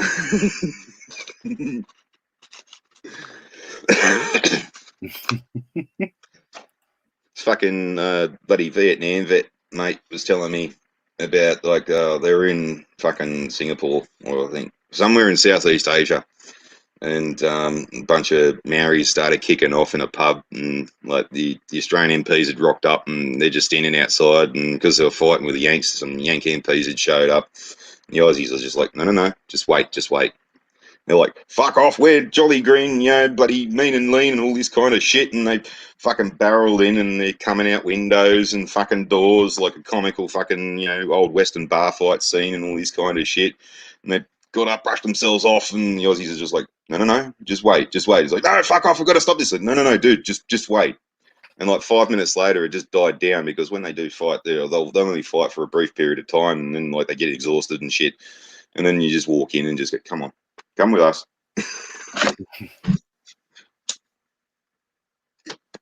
Yeah, don't fuck with them when they're drunk. But up around Blacktown, where I first started with the RFS, there's a lot of Islanders and Maoris living around there, and every now and then you'd get like the call for an unknown fire in a backyard, and the fire truck pulls up, and like there's usually a couple of kids playing out the front, and they just look up and they're like, "Oh, it's only a barbecue." And it's like, "Oh shit, we just fucking interrupted a hungy," and then like instantly one of the adults has come out, it's like, "Oh, Bruce, what you doing here?" And it's like, "Oh, we just got a call for an unknown fire." "Oh, no, bro, we're just having a barbecue. You want to come in, have some food?" Like, "Oh, yeah." Yeah, twist my arm. Fucking love hungies. Yeah.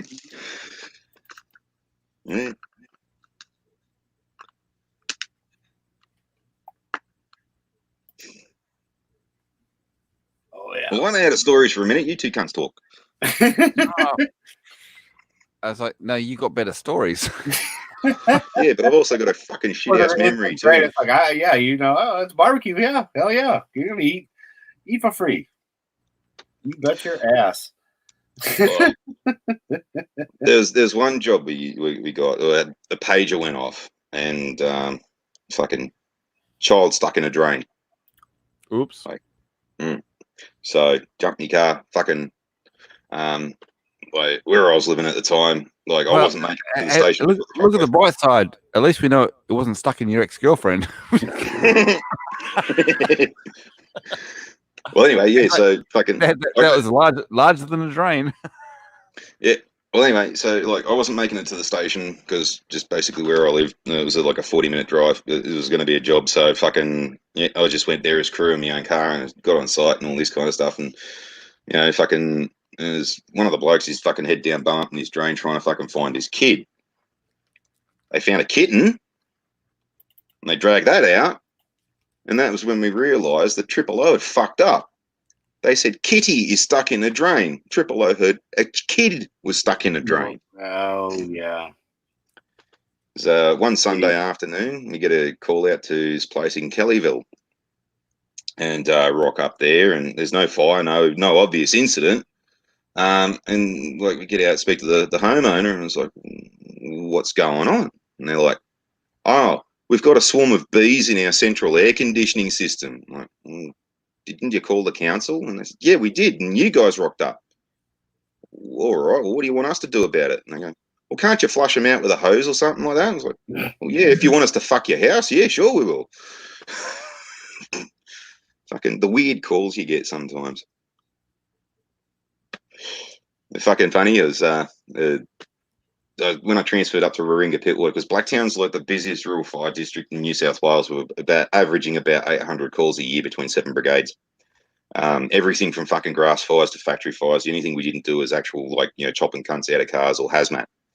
But like we were like first call for a few motor vehicle accidents, which they can just stay in the back of my head because I want to get some sleep sometime this week. Right. But anyway, so they said, oh, yeah, like you going up to Warringah Pittwater there or a fucking show pony brigade, you're just going to be fucking polishing trucks waiting for the fucking, state fucking championships and shit like that. I'm like, oh, yeah, rightio, we'll see about that. And like, about the fourth day after I joined there, we get the call for a fucking horse down in a paddock. And this turned into a massive fucking shit show because like all they did was call out the flyer, which was a Cat 11 pumper. The original flyer was I can't remember what category it was. It was a unicorn fucking thing, and then you had a crew of 3. But this one was like a proper full fucking pumper with a 7-man crew, cad, and all this kind of shit. So they just wanted a few extra burly blokes just to try and pull this fucking horse back up onto his feet. And So, well, we couldn't do that. And next thing you know, we've got the local horse association that's come down with an actual proper horse sling because we were going to use just 65mm hoses to try and fucking get it up. There was a rescue pod from Greenacre had come up. The rescue tanker or the rescue pumper from fucking Avalon come up. We were going to bring a telesquirt up as well, or the Americans call it a quint. It's basically a hydraulic platform, but it's not like a snorkel platform or anything like that. Just so as we could use the hydraulic ram to fucking lift the fucking horse up. Paramedic rescue there for fucking God knows bloody why. And we still couldn't get this fucking horse to bloody move with all of those bloody resources and shit. We had this whole fucking street blocked off with like dozens of fucking fire engines and shit. And like the only cunt that was actually any help was this dude from the council. It was his day off and shit. And he's just come down. It's like, what the fuck's going on down here? And it's like, oh, we're just trying to pick this fucking horse up. And he's like, oh, right, give me a minute. So he's fucked off and come back with a fucking tractor and a backhoe. And I was like, all right, cool. Fucking lift the horse up. No, well, bloody, yep, it's been sitting there for too long. Won't fucking, its back legs are fucked. So fucking help the vet fucking euthanize the damn thing. And then he's like, yep, no worries, I'll fucking sort this out too. So he fucks off again and comes back with a council truck and uses the backhoe to lift the dead horse into the council truck. And the poor bastard had to fucking take the bastard home. So he had a dead horse in the back of this fucking tip truck sitting down in front of his house until the next morning he can go down the tip and dump it. That was a fucking shit show. And then like a week later, we get the first motor vehicle accident. And I'm sitting there thinking, well, this is 2 calls in 2 weeks. So much for this being a show pony brigade. The unicorn flyer had already gone around there, so the crew of 3, and they had a crew of 2 in it at the time. They've called us in the pumper to come down and help them out, which we promptly got the fucking thing bogged on the median strip. They had paramedic rescue. They had another pumper from Belrose, I think it was. 3 police cars, and it was a 2-motor vehicle, a 2-car MVA, a ute run up the arse of an MG. And this is how fucking ludicrous some of the fucking rules are, right? Because no shit, you literally had to get a microscope and be pointed out where the fucking damage was on the MG. Literally was like a little, they fucking kissed each other. And the Sheila was sitting in the car fucking going, I just had an accident. And because she simply couldn't make her own way out of the fucking car, it was classed as a rescue. So we had to get all this rescue fucking equipment out and all this kind of stuff just to open the door and say, it's all right, darling, you can step out now. Mm-hmm. Yeah. See, Farty is the life of the party. People say I'm the life of the party because I tell a joke or two. Well, you've got the cool firefighter stories and stuff too, and you've had quite the life, to say the least. I'm going to take a wild guess that one of 2 things happened: either A, his computer just took a shit like it normally will do and shuts him down, or B, internet issues, because you just never know with, like you told me, that 1950s Perth internet. Yeah, the Commodore 64 did have fucking heating issues back in the day. It was just awful. But yeah, let's see. We've been going for about over 3 hours. So what I'm going to end this. I want to thank Mr. Peabody for being here as long as he possibly could till his computer decided to go, yep, nope, you've been muted. Actually, it was probably China. They just pushed the button and it reset his computer again. Farty, it's always a pleasure. I want to thank you for coming on here and just, BSing with us. It's been a long fucking show that I've enjoyed and had fun with. And, when people watch the playback, links will be in the description for Farty's channel, Peabody's channel. Of course, my channel's here. We had Proper Jeremy jump in, and of course, Brian, who we should be doing next week as well. So Brian, the Observer. So, any final words for the nobodies that are watching us right now? Babies. And on that note, goodbye, everybody. I'm not messing.